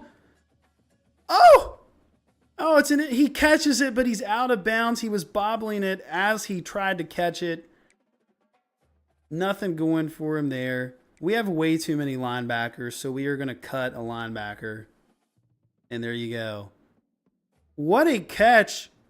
But he was bobbling it. That's definitely not a catch, unfortunately, guys. 4th down and 12 for Boise. Offense needed to do something there, but that's all right. Just need to tighten up on defense here on this next drive, and then try to get some points on the board after that. But even if Oregon scores, it's not the end of the world. It's really not. Ooh, what kind of punt was that? Yo. Guys, the ball went out. Referee, the ball went out at the 4-yard line. What a punt from James Ferguson Reynolds. A line drive punt. It goes out at the 4-yard line. The Aussie, who played against us 1v1 with, if you guys haven't seen the video on YouTube, we played against Tyler Crow and James Ferguson Reynolds from Boise State. Did a little bit of a Q&A with them and played against him on College Football 25. That's on our YouTube channel. So if you're on the YouTube side, hit that subscribe button and go check out that video. But he's a G. He's a real G.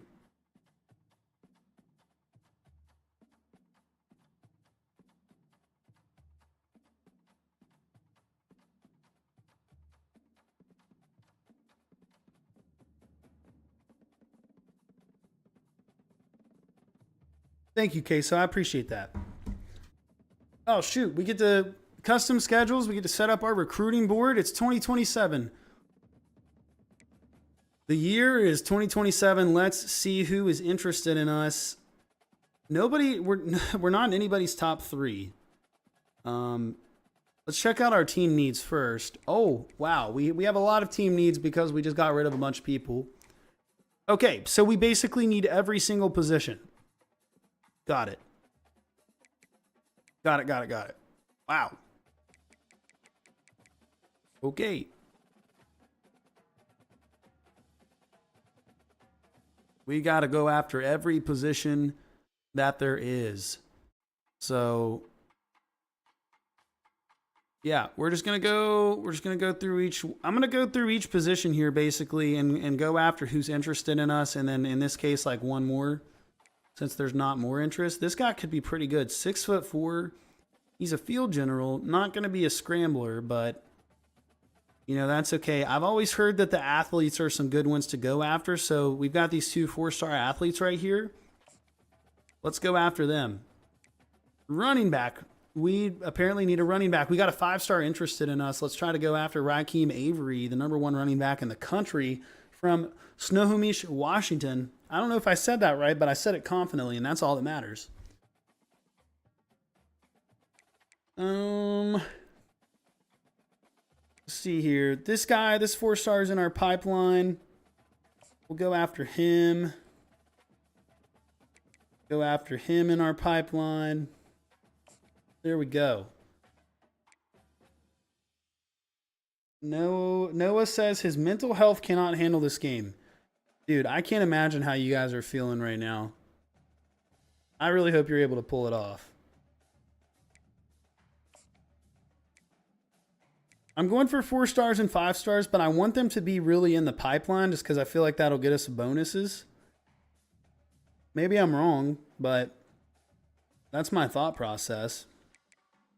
And I don't want to fight against all the biggest schools because I don't feel like we can beat all of them. Uh-oh, Oregon. Ball was on the 4-yard line. They're going to run the football here and basically get a first down. So Boise unable to take advantage of the field position from the punt to pin them even further back.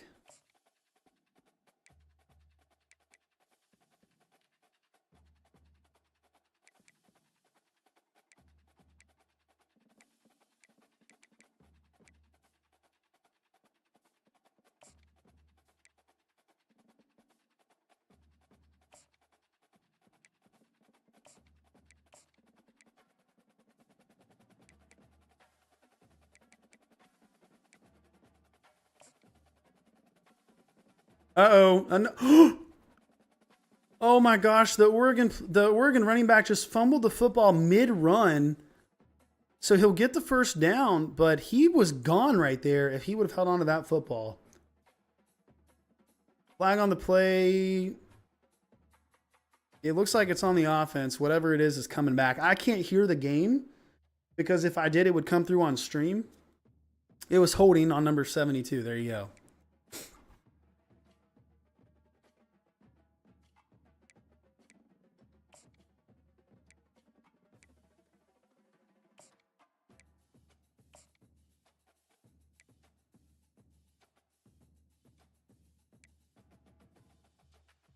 First down and 17 for the Ducks. They are back inside the 10-yard line, and they're going to run the football here and get basically stopped in the backfield. It's going to be about 2nd down and 16. Got a hand on him behind the line of scrimmage, but unable to bring him down.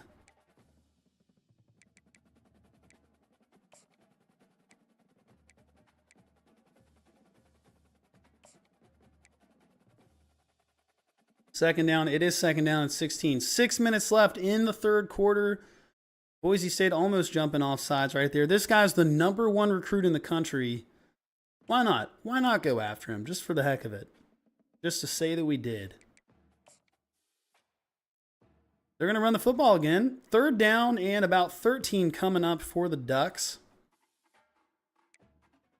We literally needed every position. That's crazy. Like, basically every position. Random 4-star down here, but he's not in the pipeline. I would definitely rather get somebody that's in the pipeline.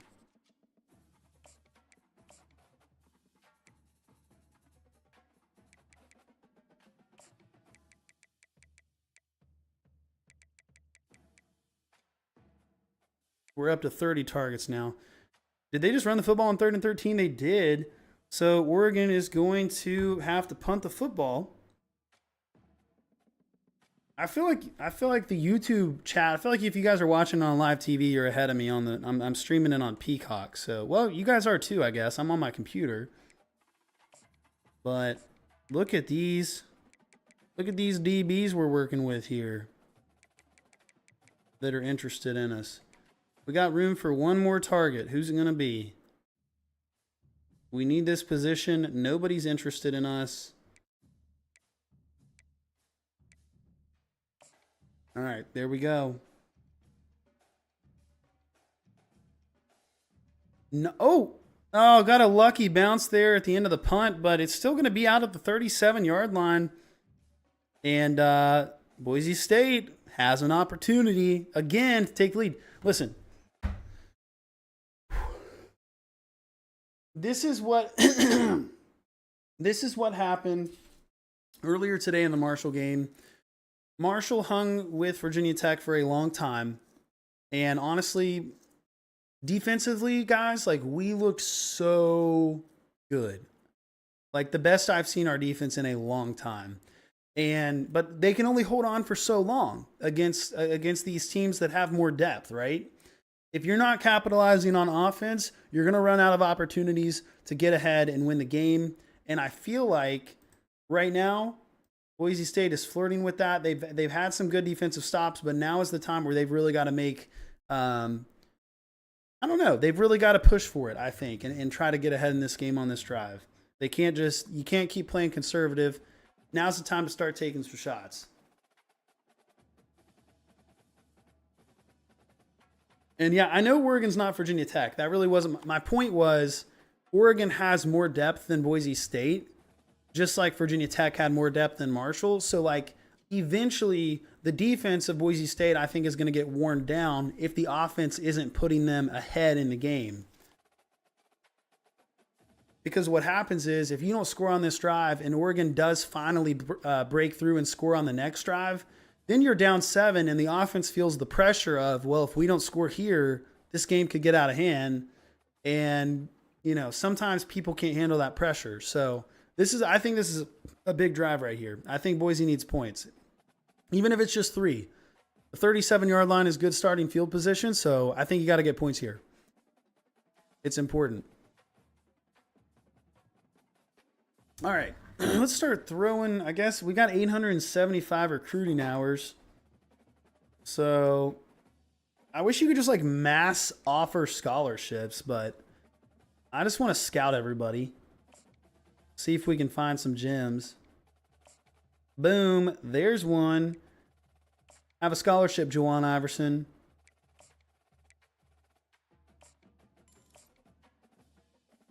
You know what? Let's do it this way. Let's do not fully scouted, and we're just going to fully scout them all.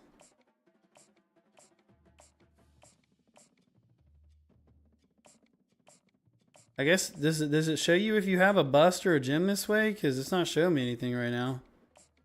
Maybe not.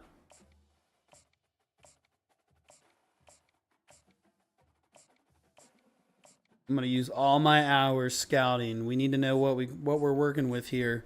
who we want to go after. First down and 10, Boise State, handoff to Genty. He's got nowhere to go. But he's going to get stuffed. Going to be second down and 10 for the Broncos.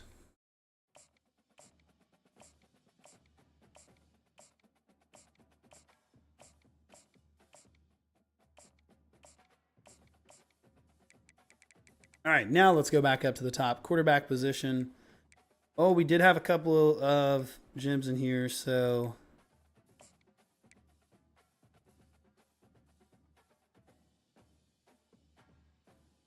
Oh, that was a great throw.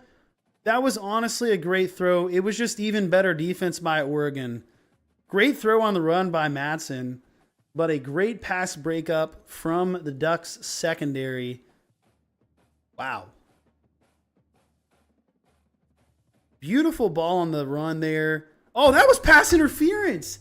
Guys, he had his arm around his neck hanging on him the entire time. He gets away with that one. Muhammad from Oregon gets away with the pass interference call. 4 minutes left in the third quarter. Broadcast is screwing up again. Third down and 9.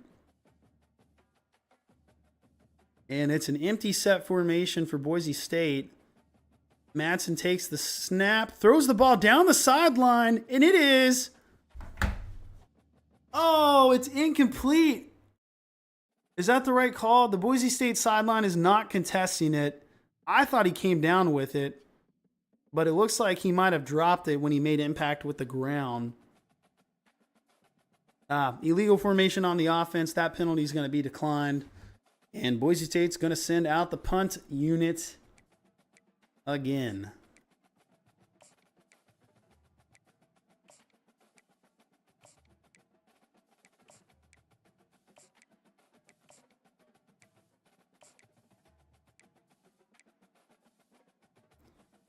We didn't even check these guys' stats. I mean, let's see how good they are. 93 speed, 89 speed, 91 speed. Oh, shoot. I backed out too far.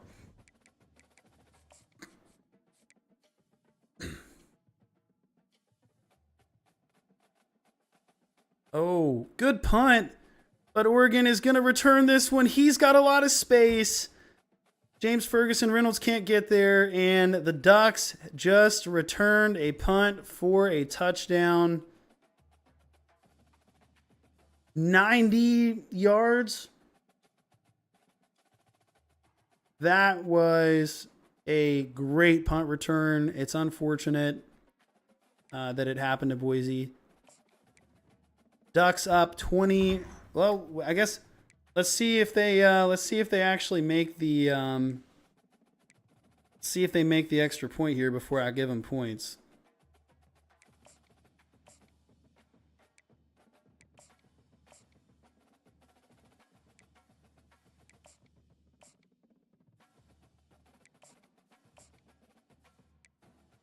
This time the extra point is up. It's right down the middle, 27-20. Oregon takes the lead.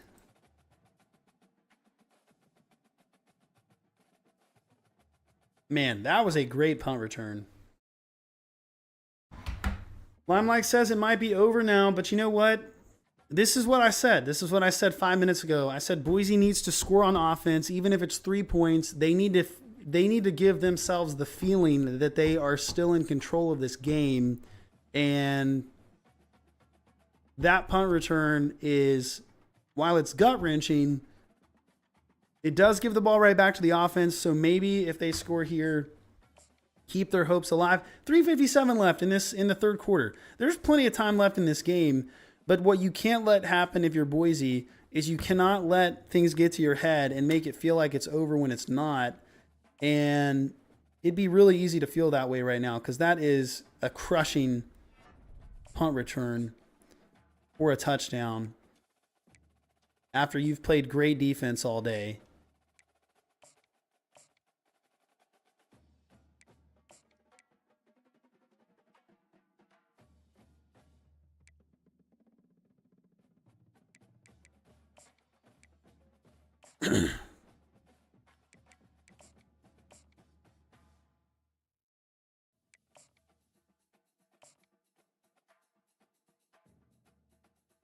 All right. Hey, you know what would be electric is a kickoff return for a touchdown from Boise, but Oregon kicks the ball off, and it is out of the back of the end zone, so that's going to be a touchback. And the Ducks are going to take over. Wait. What? Wait, did the ball go out of bounds? They just threw a flag, and I'm not sure at what because the broadcast cut out from the play, but they just called something, and the kickoff might have actually gone out of bounds. But they're not back yet showing it, so...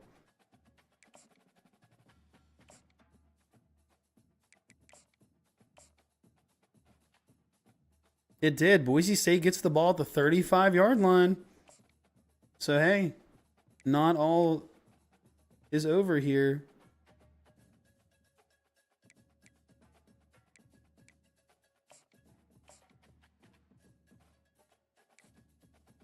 Second down and 10. Custom schedules.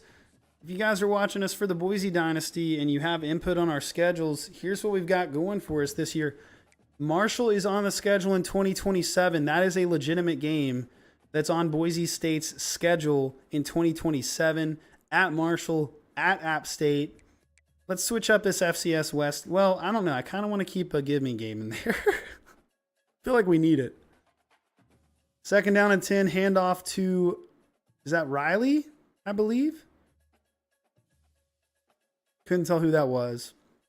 Good pickup, though. Good pickup. It was Gaines. It was Gaines. So, out of conference schedule, Kennesaw State should be a gimme. So, let's change. Let's see if we can bring a Power 5 program into Boise, Idaho.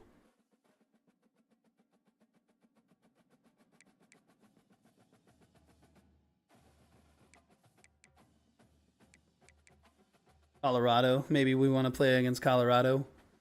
Third down and 5. Handoff to Ashton Genty. He's going to bounce it out to the outside, and he's going to get the first down. Good run from Genty. Kind of a late hit there, and the Oregon defender stares him down. Spencer Danielson wants a flag, and the ref's not going to give it to him. I agree there that was a little bit of unnecessary roughness, but what are you going to do? Madsen drops back the pass, throws the ball down the field. He's got a man. Oh, my goodness. It goes through Prince's hands. Can't come down with it at the 10-yard line. A little bit slow to get up, but it was a good shot down the field. I feel like they needed that. I like the call there to do that. He was well covered, but he also had to just to step on him. He just couldn't get his hands around it. I mean, it was that far out of his reach. I'll say that. I think it was a good throw, but oh well, right? What are you going to do?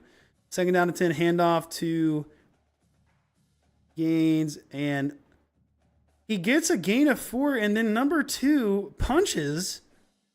I mean, he just stood over top of him, and I think he was punching the ball, but he's the one that had a late hit on Genty a second ago, and he just stood over top of him, threw a punch, gets away with it. Third down and 7. Madsen on the night, 1 for 9 in the second half. That's not going to cut it. I imagine what the Boise fans are saying on Twitter right now, but I'm not even going to look. We don't need that negativity.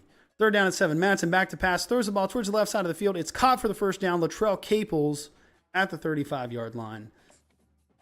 1:49 left in the third quarter. If you're not watching this game, Boise State is in Oregon territory to close out the third quarter. Just broke inside of the 40-yard line with a pass to Latrell Caples.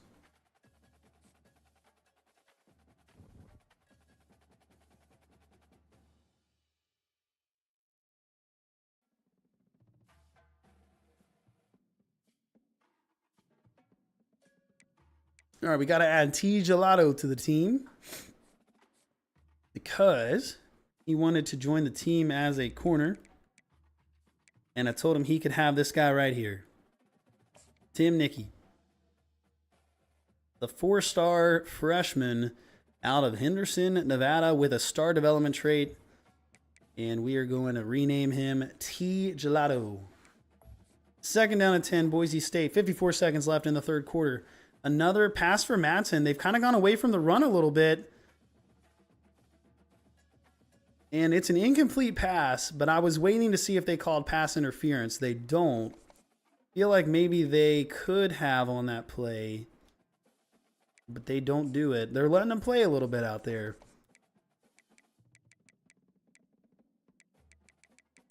Dude, I love Oregon's green and yellow, and I love Boise's blue. What a great uniform matchup here.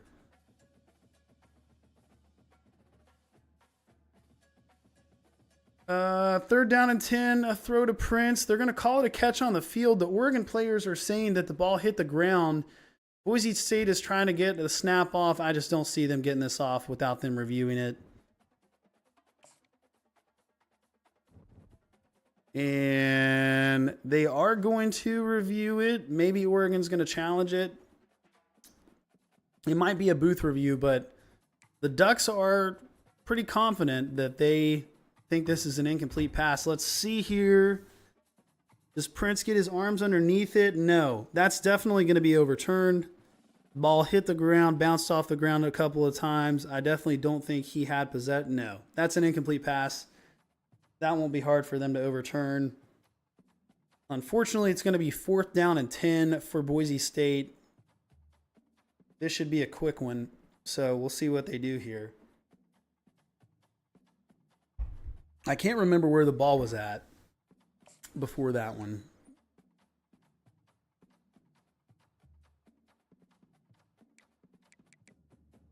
I mean, it really shouldn't take him this long, guys. It was an incomplete pass, so I'm not sure why it is taking them so long to figure that out.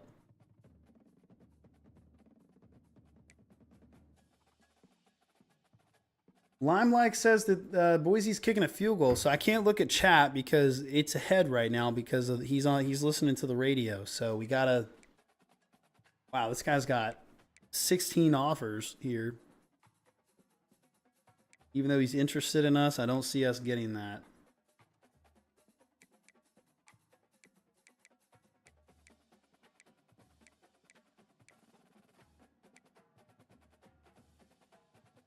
Boise State lining up for a long field goal, and unfortunately, I looked over at chat, and they said it's no good. It's a 54-yard attempt from Jonah Dalmas. He had the distance, but it is wide left. It's no good. And you just got to think that Oregon is feeling pretty good right now. If they score a touchdown on this next drive, no bueno. No bueno. Oregon or Boise needs to step up and get a stop here on defense before it's too late. I just realized it's almost 1 a.m. This game is going to be the death of me because I got to wake up early tomorrow. But hey, we're rolling with it, I suppose.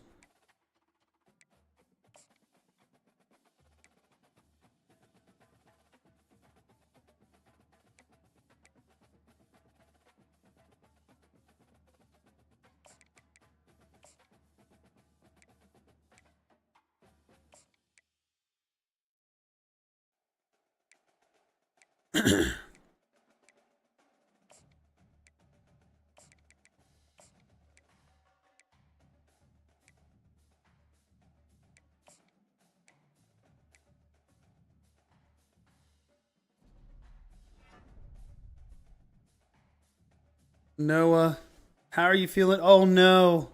Hassanin or Hassanan, however you say his name, he is looking like he's hurt. So that is not good. Well, Oregon with a really strong third quarter as it comes to an end. 27-20. 4's up. If your boy late, listen, rally cap time. If you got on a hat, turn it around backwards. We're going to put our rally caps on for this one, guys. See if we can turn things around. I'm telling you guys, the offense has got to get points on the board or else it feels hopeless, just like the fans are feeling right now. They're feeling like they're out of this game when you know, in reality, they weren't. It just feels that way because the offense wasn't able to do anything with it. We're going after some recruits that we're probably not actually capable of getting, but we're going to do it anyways. We're in second on this one, so we might actually be able to do something here. Nope.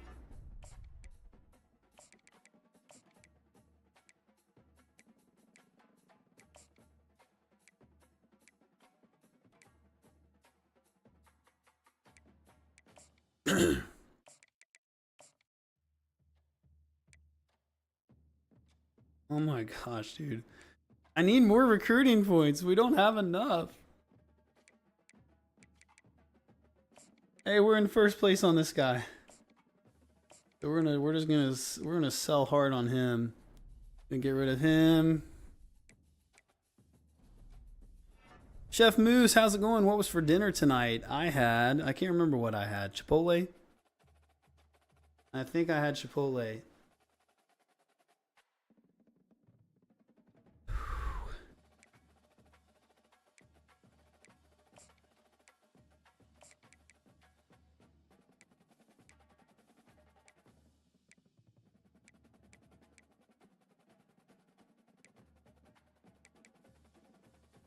Jeez, dude.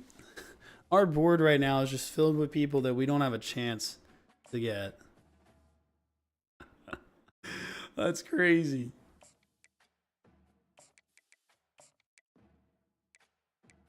We're gonna have to redo our recruiting board now that we've seen who we don't actually have a chance to get out of the 4 and 5 stars. I don't really know how to recruit in this game, to be honest, but I'm doing my best, guys. Okay, we got some corners that are interested in us, but see, we don't have enough points to recruit them. So, you know, I'm gonna go for it here, but we got to focus on 2 of them and just hope for the best.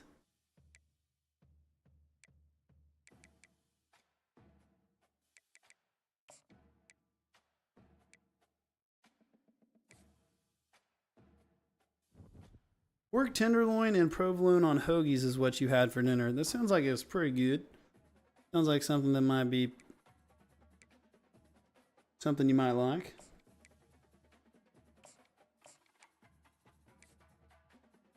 No, we scheduled TCU for the season opener in 2027, and then Marshall and App State are on the schedule, as is Kennesaw State. All right, start of the 4th quarter, 2nd down and 7. Boise State is Oregon is at the 40-yard line.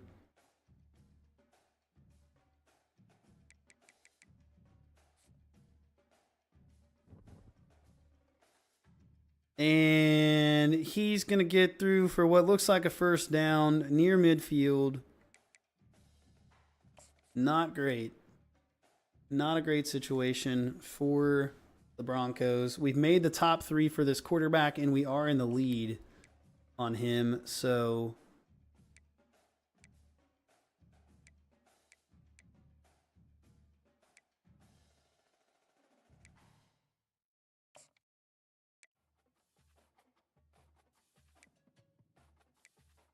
let's go through and see where we're spending points that are not going to end up working out for us. Well, I mean, heck, we went into the lead on a lot of these guys.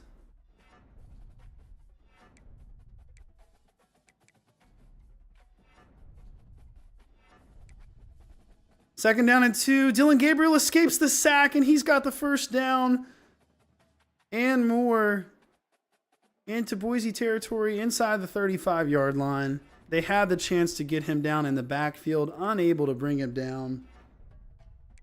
That felt like the stop that the defense needed right there.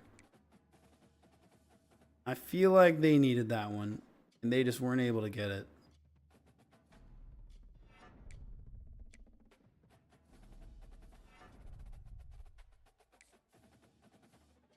All right, I'm just gonna put my face up. We're just gonna watch the game now.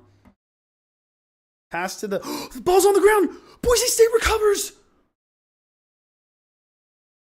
Oh my goodness. Let's go. Let's go, baby. It was a lateral pass. And number 53, I haven't seen his name. I'm sorry, I don't know the roster. Oh, it was 21, not 53. 53 recovers it, forced by 21. Oh, what a massive play. Let's go.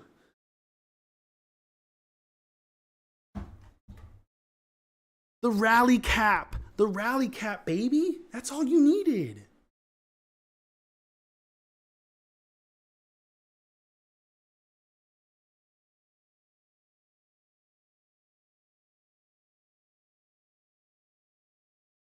And off to Genty. Genty up the middle. Genty has space. Genty.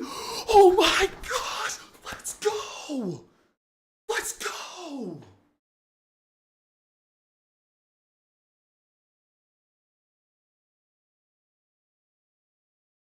Yes.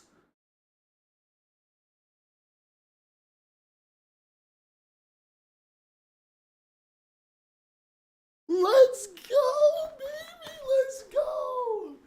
The rally cap worked, boys. Let's go. Ashton Genty to the house. Oh my gosh.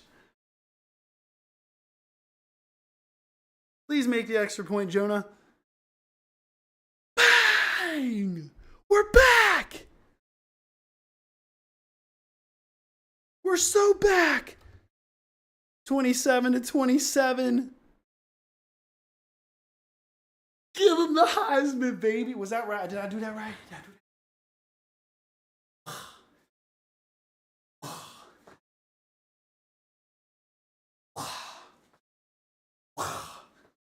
Come on. Freaking beautiful play. Oh my goodness.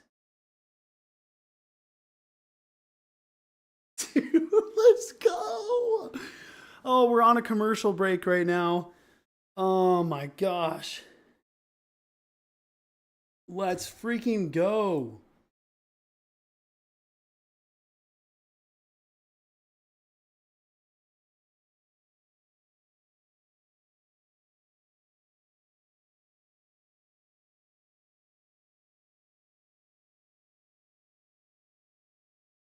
Wow. Dude, oh my goodness.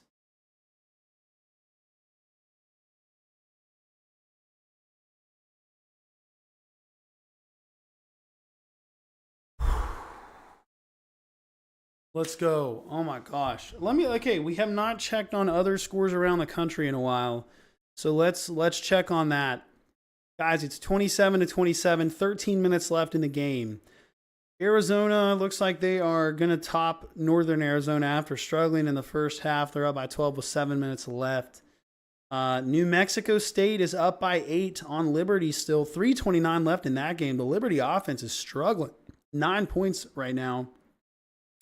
Let's check some stats in that one. Salter, 10 of 22 with no touchdowns or interceptions. It just doesn't look like they've been able to move the ball on offense. USC rolling over top of Utah State 27-0 at halftime. Southern Utah knocks off UTEP in overtime 27-24. An FCS win over the Conference USA team. Clemson blows out Appalachian State. That's unfortunate. Sunbelt had a rough day. At least I think they did. But now that I see that, maybe not. We'll go through the Sun Belt. Clemson blows out App State. Arkansas State comes back to beat Tulsa and move to 2-0 on the season. 28-24 there. Georgia Southern beats Nevada 20-17. So a good win for the Sun Belt there. Louisiana Monroe beats the American Conference UAB 32-6. Southern Miss with a 25-point win over an FCS team. Coastal with a 20-point win over an FCS team. Georgia State just scoots by Chattanooga. Rough one. Louisiana blows out Kennesaw State 34-10. The Sun Belt losses on the day. So App State and Marshall lost to Clemson and Virginia Tech respectively. Ohio beats South Alabama 27-20. East Carolina beats Old Dominion 20-14. Memphis beats Troy 38-17. Texas State, though, blows out UTSA 49-10. That is your Sun Belt Conference results of the day. Let's go to the Mountain West. Fresno State up 39-17 on Sacramento State. San Diego State trails Oregon State 7-0 right now. Of course, Nevada lost today. San Jose State beats Air Force 17-7. Colorado State beats Northern Colorado handily. Idaho beats Wyoming 17-13. So old foes there, the rivals of Boise, beat Wyoming. I'm not sure there was a good result for Boise fans there. They don't like either team. So UNLV wins 72-14 over Utah Tech. I've got to say, so some mixed results for the Mountain West today as well. UNLV might be... Boise plays at UNLV later this season. That one might be a game that trips up the Broncos. We'll have to wait and see. First down and 10 for Oregon from the 12-yard line. 13 minutes left in this game. Fake pitch, handoff. He's got some space, and he's going to battle for 9 yards. Second down and 1. Who does Boise play next week? They got a bye week?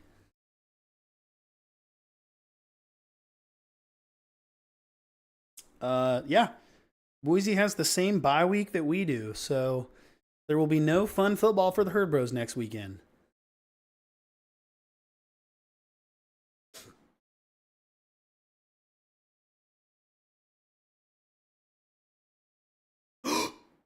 Oh my gosh, no way. Dylan Gabriel just fumbled the football. Boise State's got it. Was he down?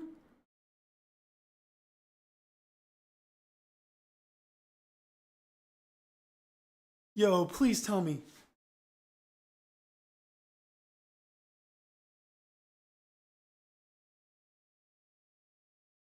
Oh my gosh. Whoa. Dude. Oh my gosh, if you're a Boise fan right now, this has to feel incredible. Dylan Gabriel was doing this. He was not expecting the snap. They snapped the ball while he was looking away. He catches it, runs up. The big hit from, I think it might have been Simpson to force the fumble. And it's a play action pass. Matson to throw. Caught and, maybe a gain of 5 yards there by, I think that guy's name is Cam or something. I didn't recognize his name earlier. Oh my goodness.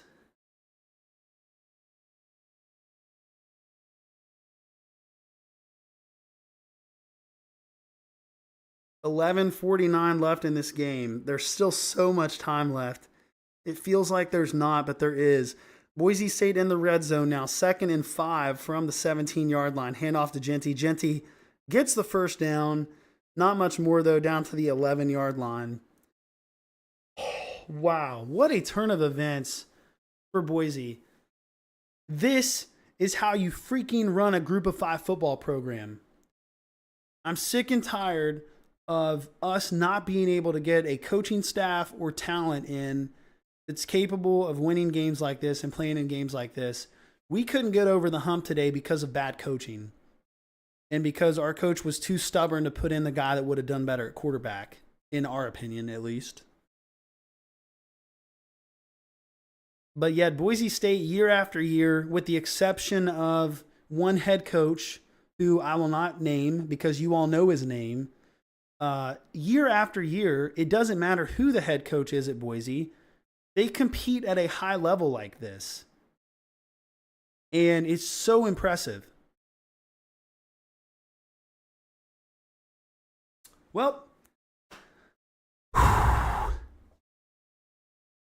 Noah says he's losing his mind. 10:28 left in the fourth quarter. 2nd down and 6. Man in motion. And off to Genty. Touchdown.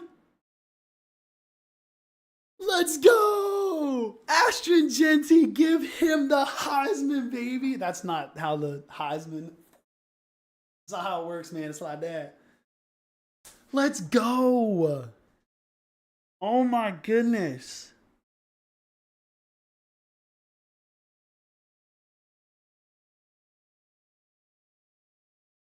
Boise State with 33 points until they kick this extra point, hopefully to make it 34. But the Oregon fans are stunned.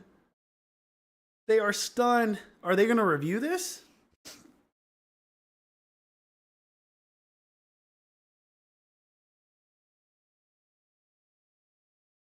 Okay, it looks like they are reviewing to see if his knee was down.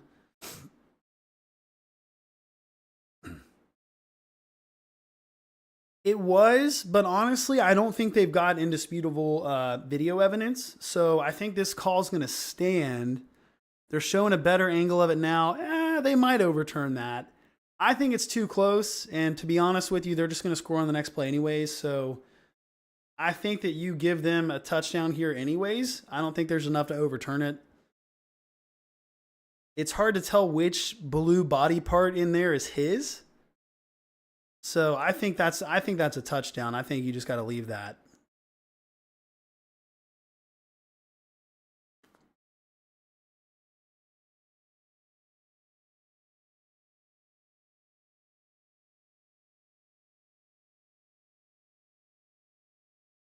They're still looking at it. I mean, right there it breaks the plane. I know you guys can't see what I'm seeing, but I really do think this is going to stand.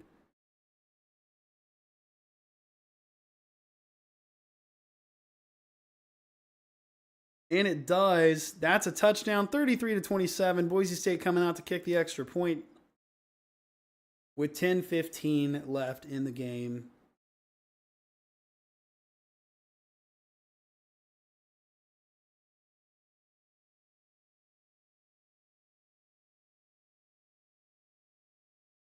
And it is good. So we get to tack on the extra point there, 34-27 with 10 minutes left.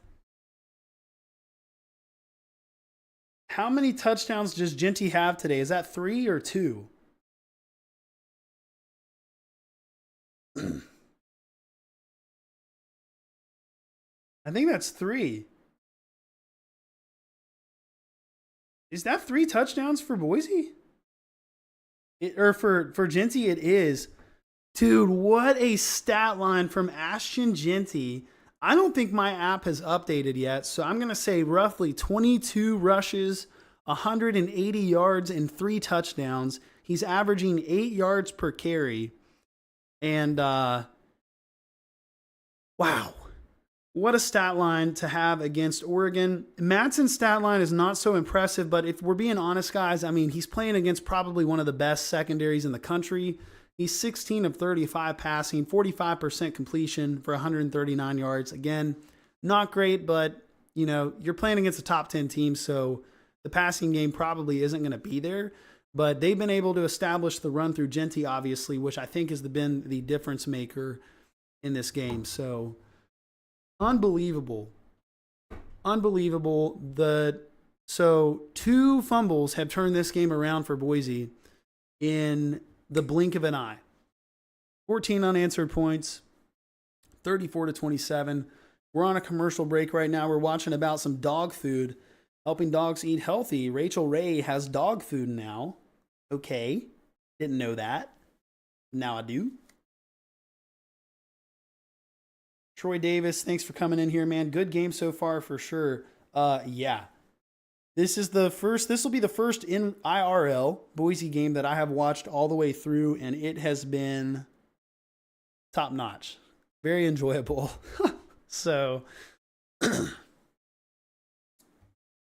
Broncos are about to, you say you're about to shock the country, but are you really? I mean, this would make 0-4 for Oregon if not, if they aren't able to come back here. So, is it really surprising anymore? Probably not.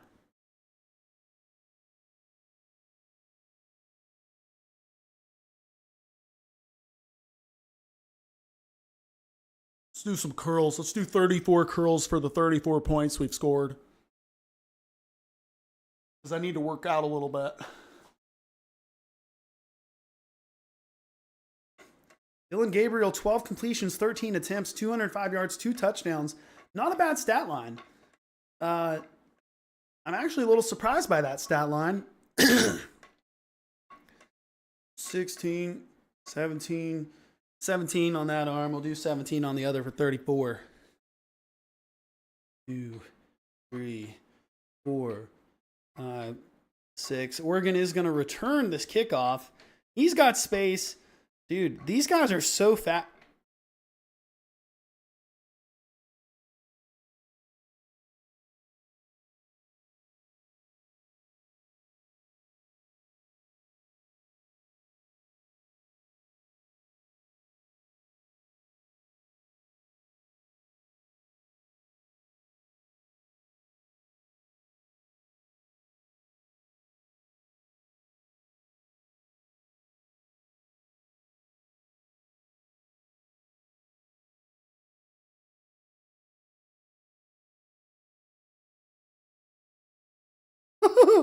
Unbelievable. That is unbelievable. Oregon just returned that for a kickoff if you weren't watching. Or kickoff returned for a touchdown if you were not watching the game. Boise State all but had that guy stopped. He just completely cut back, went across the other side of the... Literally went from one sideline all the way to the other sideline. Oh, they're reviewing something here. What are they reviewing?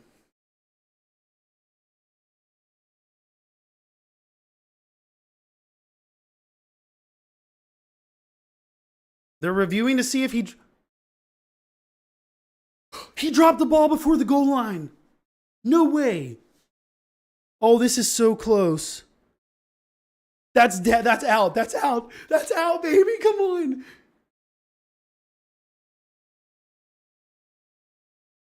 He 100% dropped it before the goal line.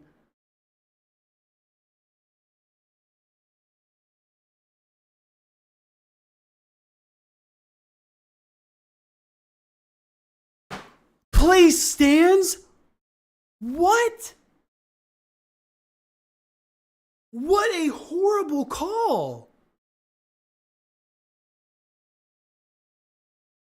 What? Dude, that is crazy. Oh my goodness. What an awful call. He 100% dropped that before.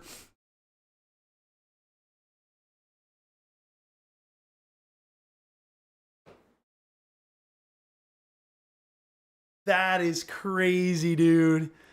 Oh my gosh. What a bad call.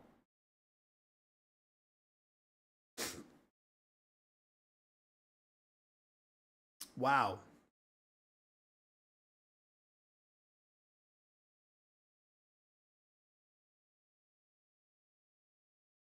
So 9:59 left in the game. The refs are gifting everything to Oregon now. That should have been a touchback. Boise State football up 34-27, but instead they reward him incorrectly with a touchdown. And we're now tied up at 34. These refs will do anything to keep the group of five out of the conversation, even if it means cheating.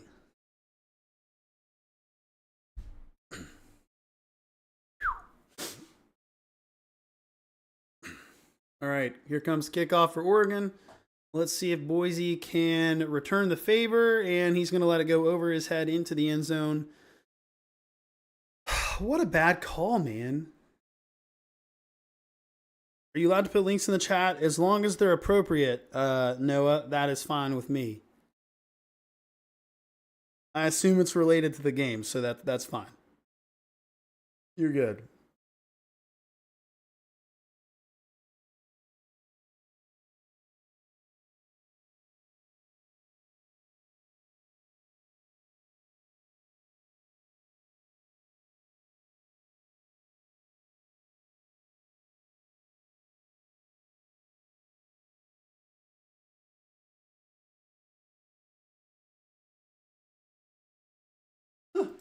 Ashton Genty versus Oregon. Is that Marshawn Lynch? No.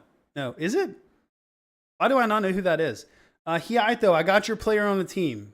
T. Gelato is on the team at corner. So 75 overall. Save up for those upgrades.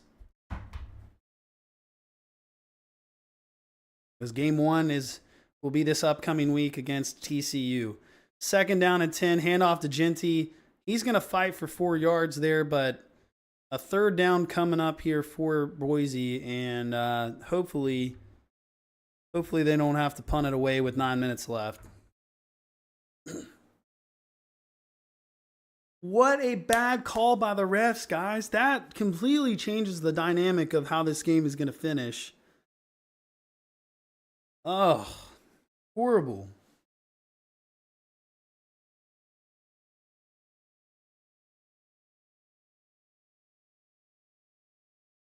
Third down and 7. Madsen steps back to pass, throws it across the field. It is caught for the 1st down. Boise will keep moving the football.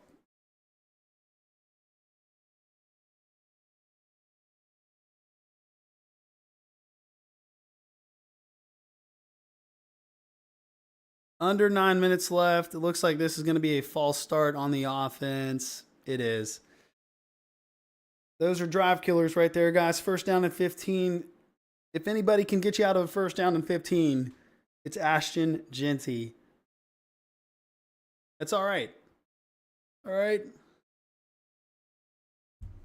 Spot the ball, baby. Spot the ball. Under 9 minutes left. 8:42 and ticking in the 4th quarter. 1st and 15 for Boise State. From their own territory at the 32-yard line. Empty set. Madsen throws the ball down the field. It's tipped. It's almost intercepted. 2nd down and 15. Coming up.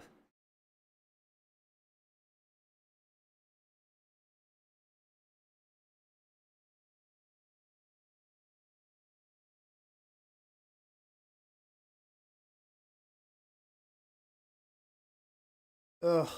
That was a really good play by the Oregon defender. They showed him he was dropping into coverage on the guy underneath, and then when the ball was released, he flew back and made a play on it. Easily could have intercepted that. This time on 2nd and 15, it's going to be a handoff to Genty. I think it should have been on 1st and 15, but he's going to get stopped. It's going to be about a 3rd down and 11 or 12 as we come up on the 8-minute mark. And you got to play aggressive, guys. You're playing against the number 7 team in the country. I think you got to play aggressive right here, and you got to look for a pass down the field in some capacity. I would not run the ball right here, but I'm not a head coach. I'm not an offensive coordinator either, for a reason, I suppose. 3rd and 12, it is going to be a pass. Madsen steps back. He's going to step up into the pocket, and he is sacked for a loss of only about 2, but it is going to be 4th down for the Broncos. And with 7 minutes left in this game, Oregon is going to get the ball back with the chance to take the lead, even though they should have never been tied in the first place, because on the kickoff return for a touchdown, he dropped the ball before a goal line, and the refs gave him a touchdown anyways. Will that end up costing Boise the win? Maybe.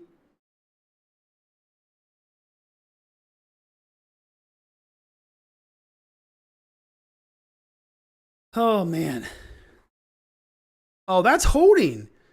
Dude, that was holding. I know he called a fair catch, but that was still holding. So Noah says even if Boise loses this game, they just put the entire nation on notice. And while I mostly agree with that statement, mostly, like 99%, we do also have to remember that Idaho really took it to Oregon last week, only lost by 10 points. And then Idaho turned around and beat Wyoming today. So is Oregon really a top 10 team? Or are they more like a top 20, top 25 team, which would still obviously be a pretty good statement win. But I'm saying if Oregon's not as good, does a close loss, what does that look like to the voters? Because Idaho did the same thing last week. Obviously, this has been a different dynamic. I think that Boise has been in more control of this game, and you can obviously see that the talent with Ashton Jeanty is there. Hassanin, Jeanty, you've got the talent that Idaho doesn't really have across the board, or at least not the household names that Boise has. So, I think that is what you have going for you. But if they end up losing this game by anything more than a last-second field goal, I really don't think it does that much in the voters' minds, because Idaho did the same thing and it's still a loss. Now, if you win this game, Boise State's in the top 25, maybe the top 20. But if you lose a close one, you've already got some people that are voting for you, but I don't know that you're going to pick up more votes from it. And I mean, Jeanty is putting the nation on notice right now. Just putting the team on his back. It's the Heisman is mine this year. He's doing so much for national coverage of Boise. I think Jeanty's 4 touchdowns a game average that he's going to have will do more than a close loss against Oregon would do at this point in time, I guess, if that makes sense.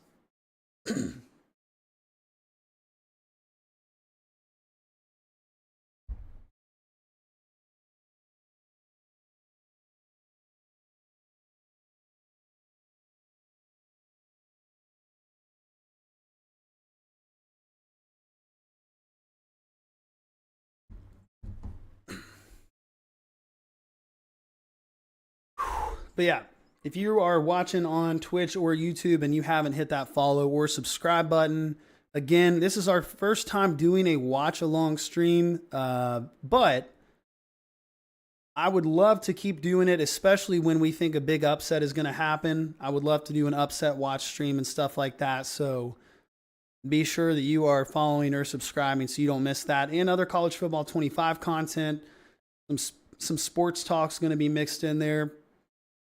But the game is back on, so it's time to lock in.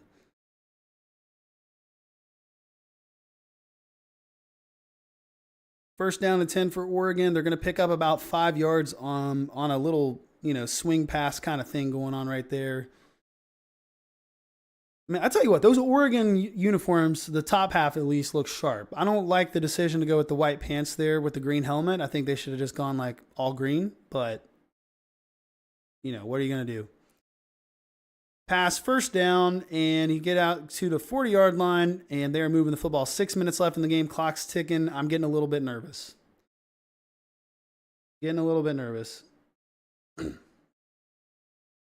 Wait, Noah, I didn't hear the explanation on why the touchdown stood because I can't hear the game. So what did they end up saying? Yeah, I called it a swing pass, Robert. I'm sorry. It was not a swing pass.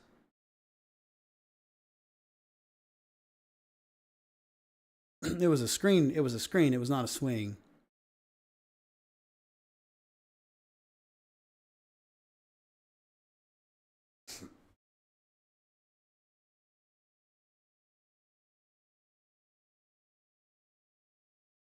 Got a flag on the play here. 5:54 left. 34-34.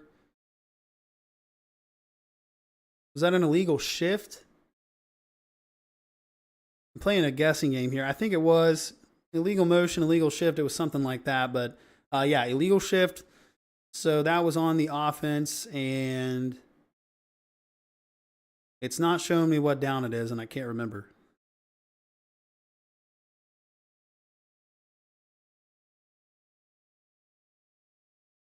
Let's see here. It's still, dude, this broadcast, honestly, I am not impressed by Peacock. Number one, trick play, and it gets blown up, baby. Dude, when the defense blows up a trick play, it just feels so much better than blowing up a regular play. So if you guys couldn't watch that play, they basically threw a screen pass, had a guy looping around in motion, tossed it back to him, and Boise just absolutely blew it up on first down and 15. So now they're looking at second down and about second down and 15 or 16. 5 minutes left in the game. Cross the 5-minute mark. Second down and 16. The broadcast has been glitchy. They haven't been showing the downs. Takes a shot downfield, has a man wide open, and he drops it. Oh boy. That was a house call if Dylan Gabriel puts that one on the money for number 7. But instead, it's 3rd and 16 with 4:51 left. Okay, so the chat is explaining to me why the call stood. Bad camera angle, basically. Devontae says, Oregon is garbage. No disrespect. Idaho should have won last week. Maybe they should have. Oregon apparently has a turnover problem. 3rd down and 16. Another shot down the field. This time, oh my gosh, dude, he's got guys wide open and he is missing them. 4th down for the Ducks. They're going to punt back to Boise with 4:44 left in the game. Back-to-back plays where Dylan Gabriel has had a guy wide open down the field and he has just not been able to connect with him. Overthrowing, that one was just way off, like behind his shoulder. And, hey guys, Boise's getting an opportunity here. You got to take advantage of it.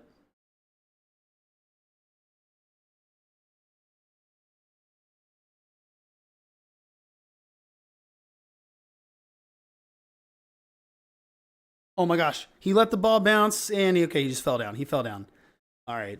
I thought he was about to bounce that to the outside, but punt return really goes nowhere. Are they going to send us to a commercial timeout or are they going to let us stay? Looks like they're going to let us stay. Reminder, last non-conference home loss for for Oregon was Boise State, September of 2008. 33 straight non-conference wins at home for Oregon. That's actually kind of impressive. It goes back 16 years that they haven't had. I don't know who they have come to their place. I guess maybe nobody. But either way, that's an impressive number. They're going to hand the ball off to Genty. He's going to power forward for about 5 yards. Listen, that's all you got to do. I say you just keep feeding him. Genty on the day, 25 rushes, 193 yards, 3 touchdowns. Still about an 8 yards per carry average. So he's your answer. Madsen is getting 4 yards per attempt. You got to keep the defense honest and maybe not loading the box, but Genty's the answer. If they could get him going in the screen game or something like that, then because I still feel like we haven't seen them throw the ball to Genty that much. And maybe that's not in the playbook, but it's what I would do on the video game. Ooh. Madsen throws that one before the tight end even gets turned around. So 3rd down and 5 for Boise.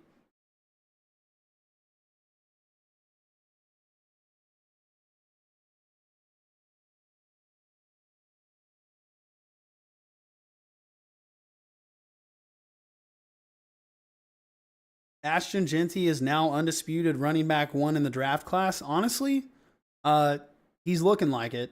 I don't see how he wouldn't be right now. 3rd down and 6. Madsen steps back to throw, and it is going to be broken up. Great coverage. Tried to get the ball to Latrell Caples. Cannot get it to him. So with 3:44 left in the game, the Broncos are going to punt back to the Ducks. And, oh, I don't like this. I don't like it. Do not like it.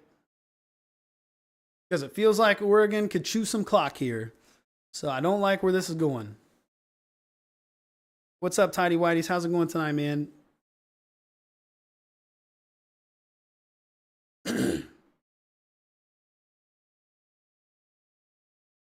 All right.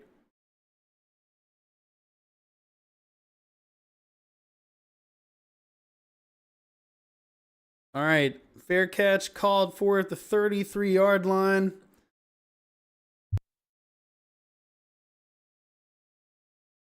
And no commercial break? All right. I thought we were going to go to a commercial break. But maybe not. Dude. Where has the Boise State trick plays been? Y'all, the offense has been, outside of Genty, the offense has been very quiet. All right. Madsen has had, it's not that he's had an inaccurate day. It's just that the DBs from Oregon are glued to the wide receivers from Boise. So he just does not have time to throw it. Or when he does have time to throw it, there's no window. So I think it's time to pull out some trick plays. You know what I mean? That's what you're known for. Uh-oh. Screenplay from Oregon. They've got the ball out at midfield now. Great blocking, honestly, on that screenplay. You gotta give that to him.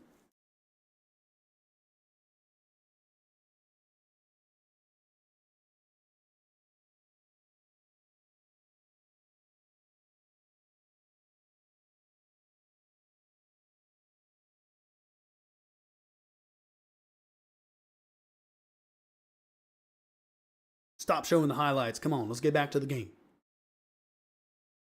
First down and 10. The ball is at the 46-yard line. 3:21 left.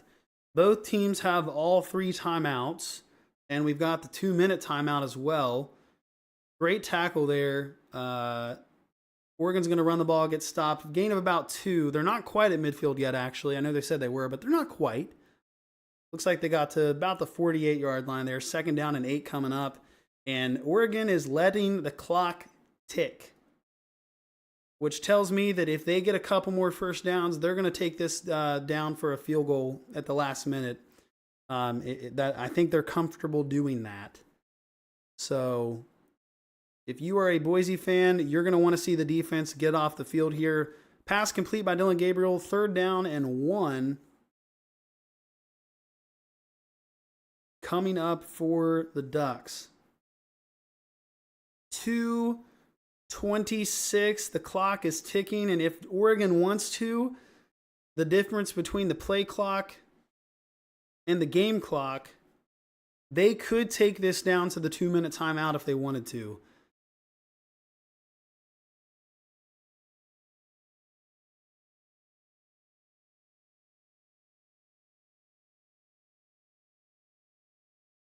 And they do. 2-minute timeout. Can't call it 2-minute warning or somebody from the NCAA will shoot you. But 2-minute timeout. 34-34. Oregon is scared and they're running the clock out on Boise right now. 3rd down and 1. I think if you don't get this stop here, you're in trouble. You're in trouble. And I'm going to have to not look at the YouTube chat because if something happens, Lime's going to spoil it for me over there.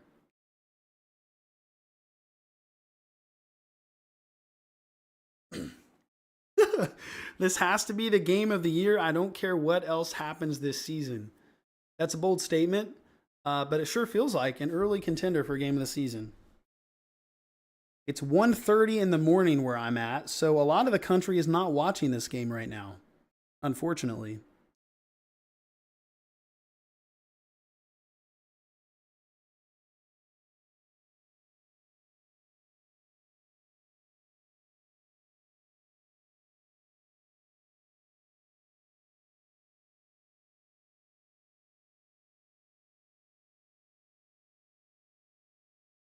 Lime says he won't spoil. No spoiling. Nobody spoiler. Yeah, okay, see, Lime, you got other people in the chat that aren't listening to the radio call either. So no spoiling. Okay? No spoiling. I have a feeling that because of the live stream delay and because of the computer delay that I'm watching on, you guys probably aren't. I'm not spoiling anything for you all, hopefully. So there you go.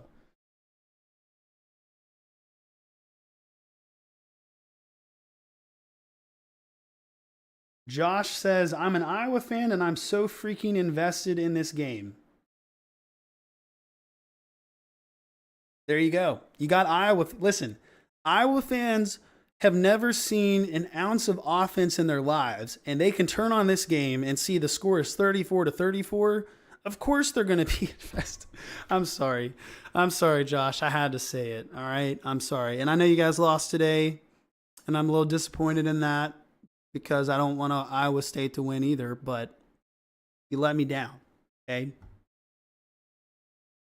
But if you want to see some offense, you got some offense here. All right. Ethan is a Michigan fan watching the game with us tonight. See, the whole country is here to watch Oregon lose, I hope, or maybe because they're in the Big Ten, they want to see Oregon win. I don't know. I wouldn't think so. I wouldn't think they want to see him win. 3rd down and 1. We are back.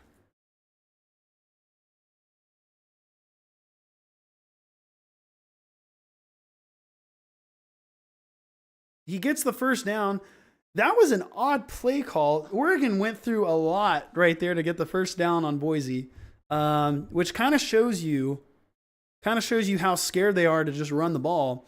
So they had a guy pretend to come under center. He pulled off. They snapped to Dylan Gabriel. He did a play action, pulled it, rocket launched it to the tight end in motion, who just got the first down by about a yard. So they are now at the 43-yard line and driving. Dylan Gabriel throws the ball towards the end zone. Pass freak. Ah.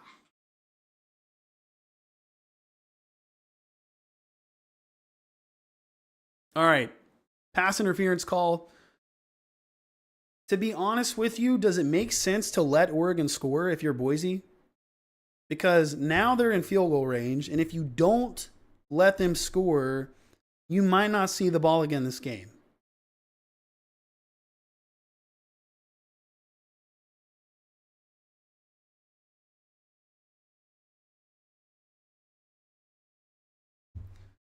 All the Big Ten fans are rooting to unite against Oregon, except we do have an Oregon fan in the YouTube chat now.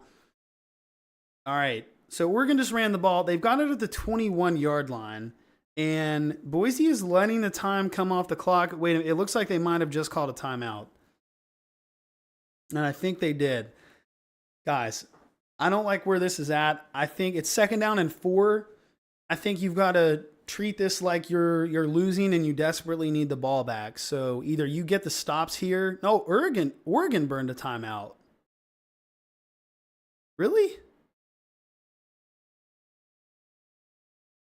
Did they actually? Why would they call a timeout right there?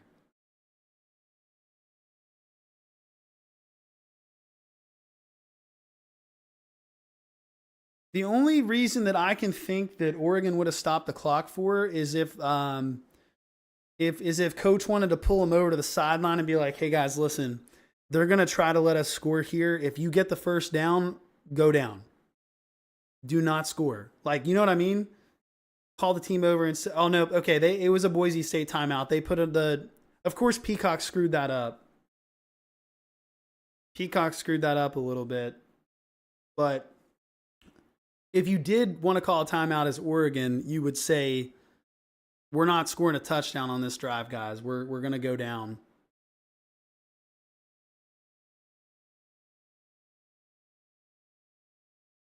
Okay, 3rd down and inches for Oregon. And Boise is letting time come off the clock, which at this point, at this point, I feel like you don't have a choice. This is a really sucky way to lose if you're a Boise State fan.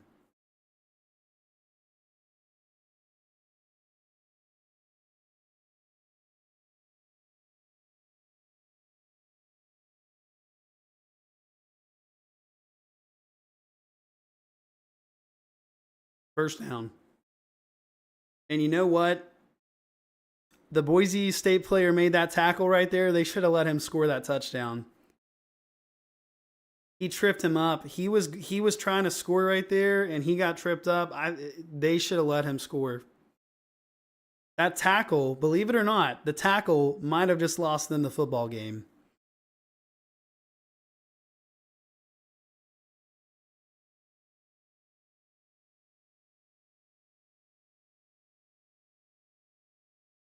This kicker's career long is 36 yards? That's it? Y'all, we've seen crazier stuff. Remember, this is college kickers, okay? We've seen college kickers. So there's no guarantee that he's going to make this.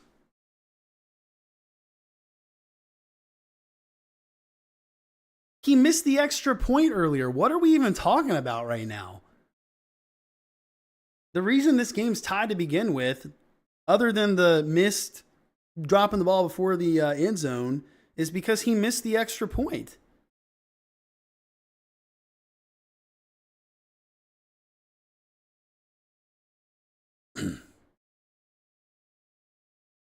To be honest with you, if I'm Boise State, I let him get on the hash just to off-center him a little bit, and I let the clock run down and save the timeout to ice him.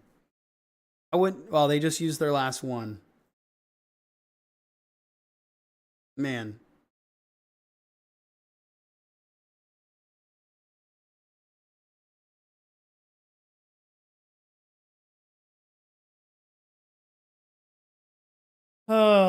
Oregon has never beat Boise, and you can tell that Dan Lanning is desperate because he has played this game so scared in the fourth quarter, and they're going to get away with it.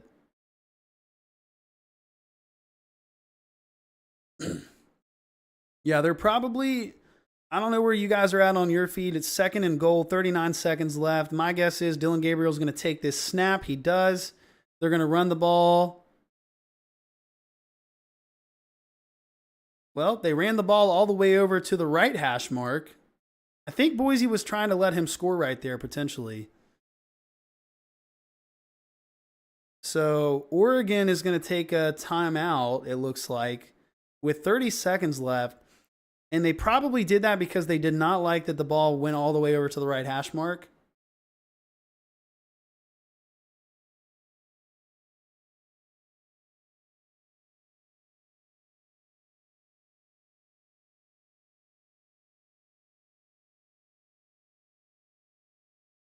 I'm a little confused. What's going on here? Is he a right-footed kicker? Yeah.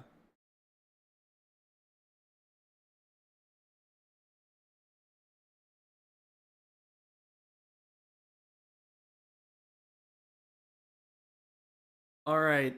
Dylan Gabriel's going to take this snap and center the football. He does, and they're going to call the timeout. Well, they're going to let the clock come down, and then they're going to call a timeout.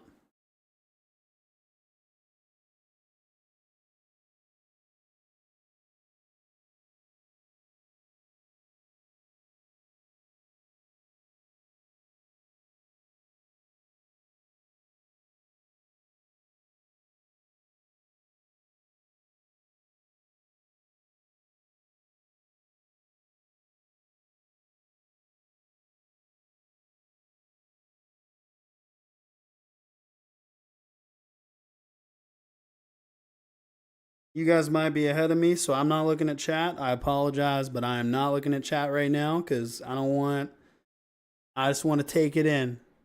I stayed up until 1:40 a.m. watching this game, and it's about to be a disappointing finish for me.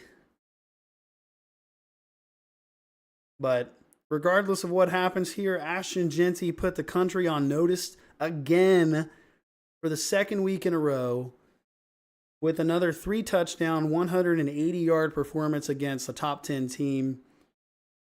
But was it all for nothing? 4th and goal. Boise State's loading the left side of the line.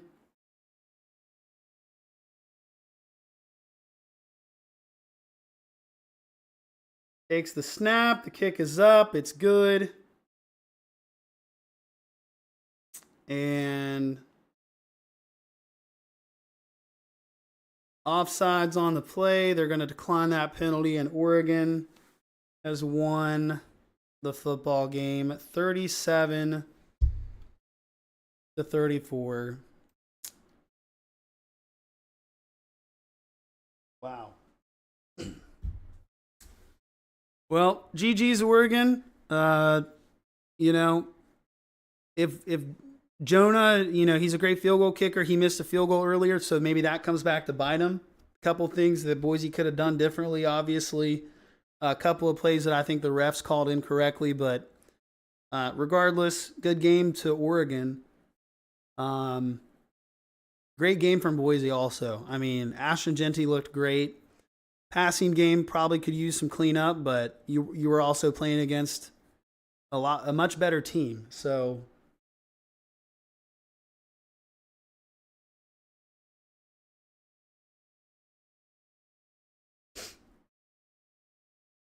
hey, Lime, if you say that Oregon's overrated, it makes this look less impressive for Boise. So let's just say that Oregon is good and Boise's better. You know what I mean?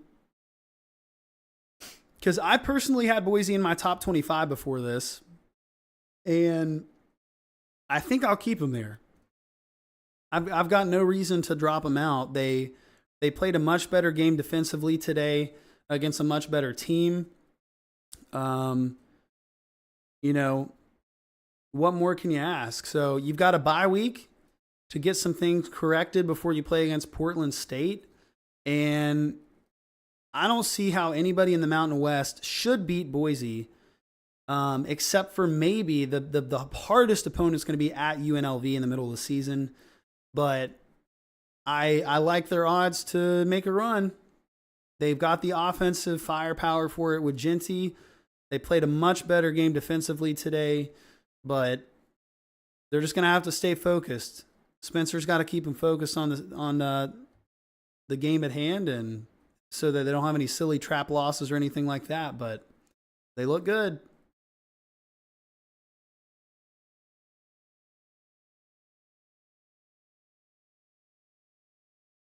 How high is Tennessee climbing with that win?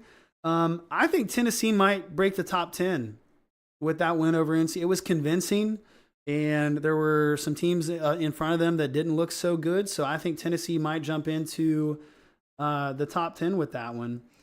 Ethan says we need to start Malachi Nelson. You know, as long as somebody can get the ball to Genty, it might not matter who the quarterback is. This game was different. The DBs really from Oregon were all over Boise's receivers today. So I feel like you can't really blame Maddox for the passing game today.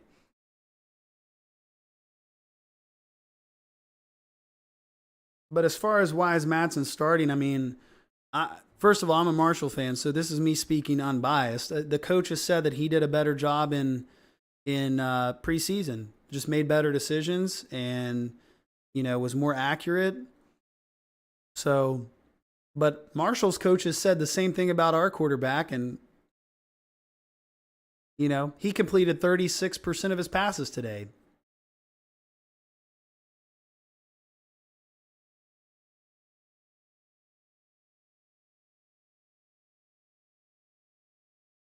Boise State. Who do I like in college football? I like Marshall. We lost to Virginia Tech today, a game that we controlled. Well, I mean, we were like back and forth with them in the first half, and then we just made some stupid coaching decisions and just didn't win the game. So let it get away from us. Yeah. Guess who lost today? Notre Dame? Yes, they did. Yep. Man, this was an unfortunate loss for Boise. But you know what? At the end of the season, if you're 11-1 and this is your only loss by 3 to Oregon, you're in the playoffs. So you're in the playoffs and you're probably a top 15 team, if I had to guess. So, you still control your own destiny if you're Boise State, and that's the most important thing. You don't have to rely on anybody else to screw up right now. Oh, did Liberty end up losing? Chat, did Liberty end up losing? Oh my gosh, 3 minutes left in the Liberty game. They've got the ball at their own 10-yard line, down by 2 to New Mexico State. If they lose this game, they might be eliminated from the playoffs early in the season, which would be crazy. That would be sweet.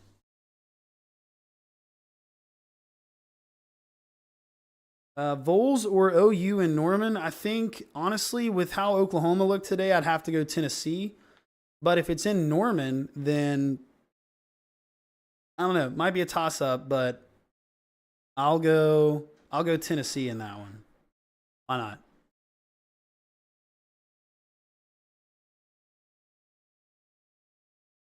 Yeah, if New Mexico State gets this win, that would make this loss a little bit better. But listen, you know, Boise State, legit contender this year. Texas State is a legit contender this year. Memphis might be a legit contender this year. UNLV might be a legit contender this year. Yeah, that's through week number 2. That's what I'm seeing right now. Texas State, UNLV, Boise, Memphis, and Liberty, but only because they don't play in a good conference. But if they lose this game to New Mexico State, they're out for me. So that's where I'm at on the group of 5 contenders.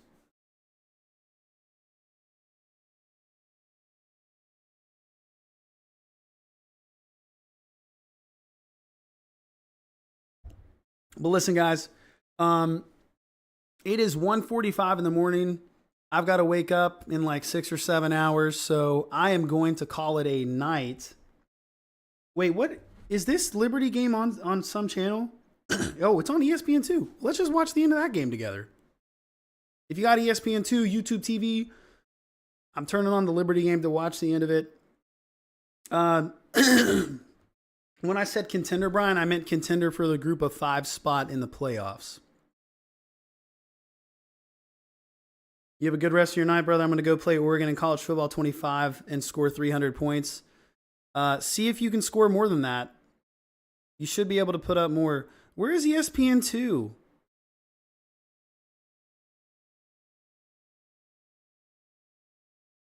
Is the game over? Oh my gosh. Is the game over?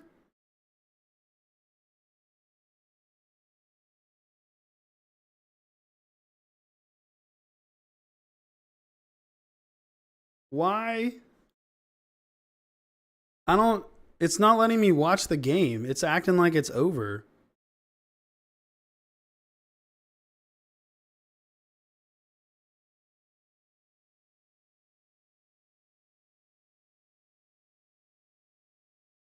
I think it's because it's so late in the broadcast that it literally thinks that the game is over right now on YouTube TV.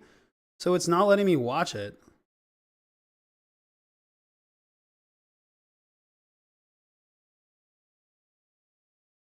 What the heck?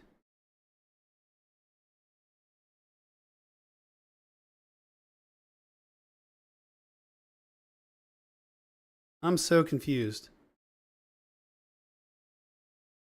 Game ain't over. You're watching it. Okay, I think I just got it pulled up.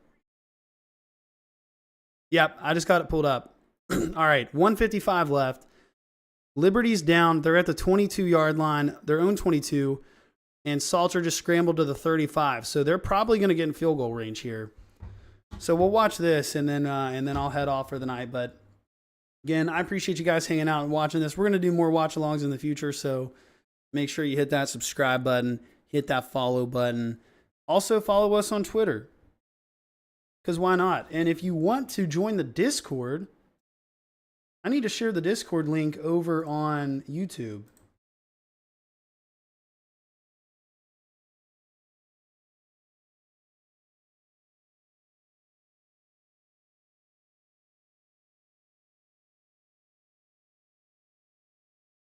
All right. 1:35 left in the Liberty game. They are at midfield now, and they are down by 2. They have 1 timeout left. Now they're at the 44-yard line. Clock's moving, though.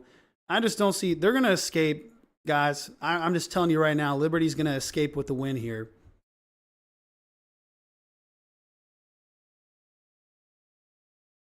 Reynaldo says, any pro football games you doing play-by-play? No, I don't typically do, like, No, not really. I mean, I watch some NFL games and stuff like that, but not nearly as much as I watch college football. 2nd down and 2 for Liberty. 1:12 left in this game. And you got 1 timeout for Liberty, 2 timeouts for New Mexico State. And I guess somebody just called a timeout. Maybe it was New Mexico State. I'm watching this one on my phone. It's clear that you don't know anything about college football. Thank you. I appreciate you.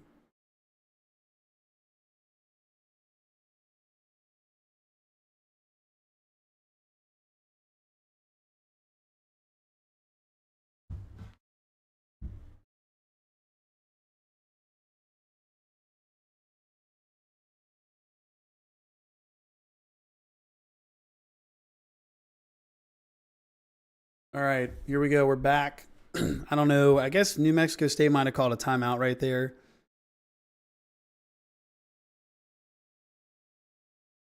Got a man in motion, handoff up the middle, and he has space, and Liberty just scored a touchdown with 1 minute and 5 seconds remaining.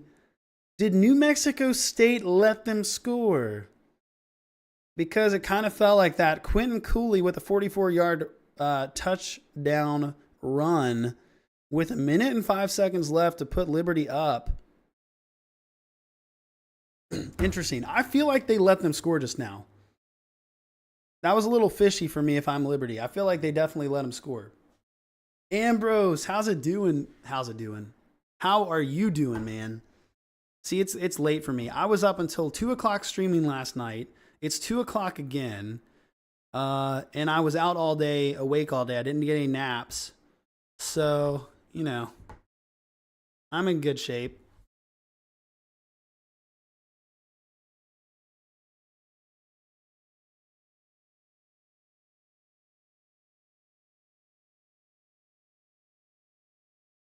All right, Liberty goes for 2, and they get the 2-point conversion, 30-24, up on New Mexico State with 1 minute and 5 seconds left. New Mexico State has 2 timeouts left, and we'll see what happens here. All right, Limelight, thanks for hanging out tonight, man. Appreciate you. Go Broncos. Hate that y'all couldn't get the win tonight, but it was a good game.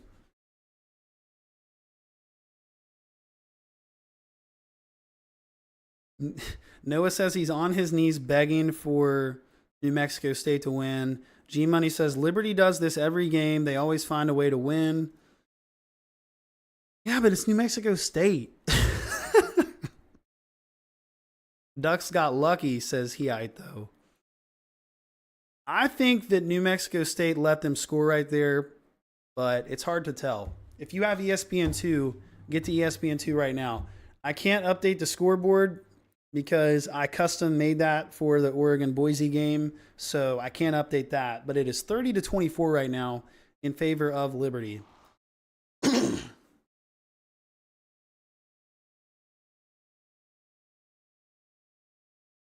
The funny thing is, guys, there's like no fans at the stadium at New Mexico State. There's like no fans here, and they've got Liberty on the ropes right now.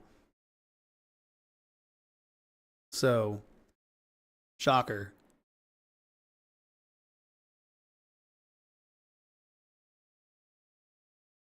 Quentin Cooley's having a good night. 12 rushes, 111 yards, 9.3 average right there for 2 touchdowns. But that's not nearly as good as Ashton Genty's stat line against Oregon. Wait. New Mexico State needs to take it down the field. They did. Watch. What? Are you spoiling for me, dude?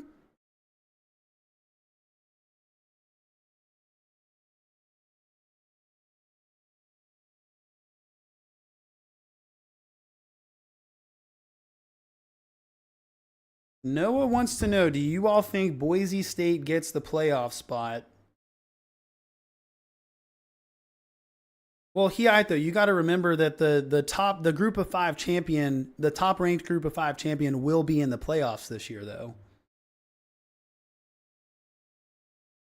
So, if Boise State beats, okay, here's the thing. if Boise goes 10-2 and Liberty goes 11-1, I think that as long as Boise beats, Wazoo and UNLV, I think they get in. Now, Texas State looked really, really good today. They blew out UTSA, who was a top 4 team in the American. So Texas State, who knows how good they might end up being. App State got blown out today, so I don't think they're a concern anymore. Marshall's obviously, well, it's hard for me to say if Marshall's out of the picture, because if we lose to Virginia Tech and Ohio State and we win all of our other games, but we're not going to. I'm just saying, I'm theorizing. App State could still beat Liberty and go 11-1.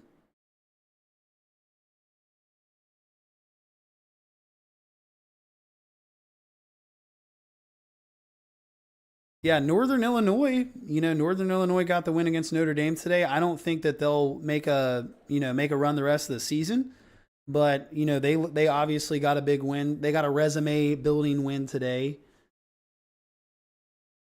New Mexico State's falling apart. They got an intentional grounding and a snap infraction, so now it is 2nd down and a mile. No, it is literally 2nd down and 25, I think, for New Mexico State right now. So I don't think they're going to come through. I don't think they're coming through to get this win.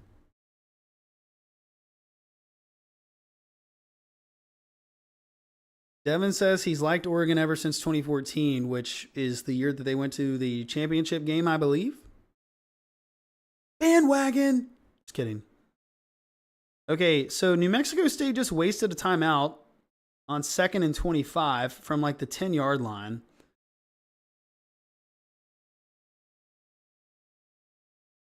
So there's that.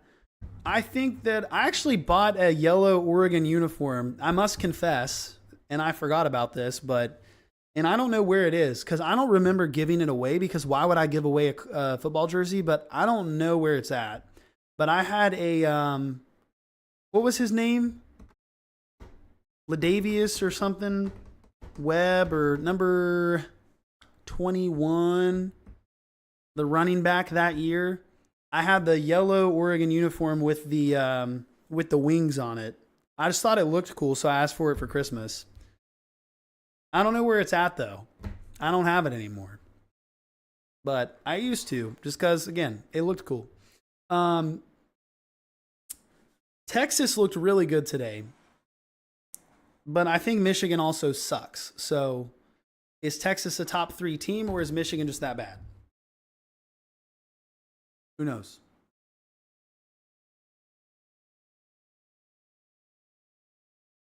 Well, I'm going to get back to doing some curls here because the freaking end of this game is taking forever.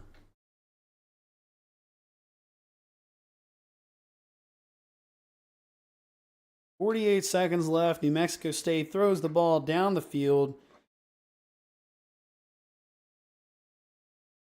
And that should have been pass interference, but they're not going to call it. I think that's a horrible call. 3rd down, 25. That definitely should have been pass interference.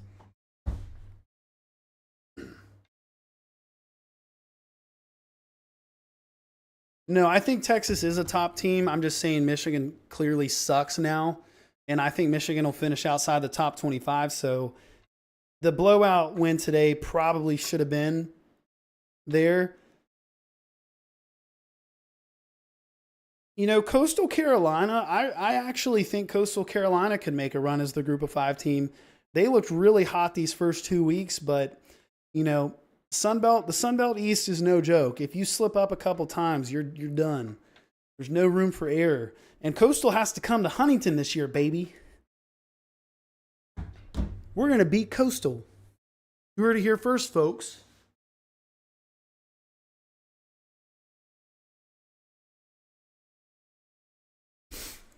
Fourth down and 25. At this point, I kind of just want this game to be over. So can we just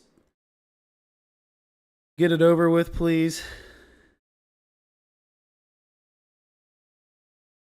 I mean, the amount of missed pass interference calls on this last drive, but that'll do it. So Liberty is going to escape with the win, 30-24, and that means it's time for me to go to bed. So if you haven't already, hit that subscribe button, hit the follow button, join the Discord, check us out on Twitter, do whatever you got to do. But guys, it's been a great night, and I need to go to bed. So with that, I'm out. Thanks for hanging, and see you guys next time. Peace out. Well, that ended it on YouTube. I guess I got to end it on Twitch now. Well, let's raid out. I mean, why not?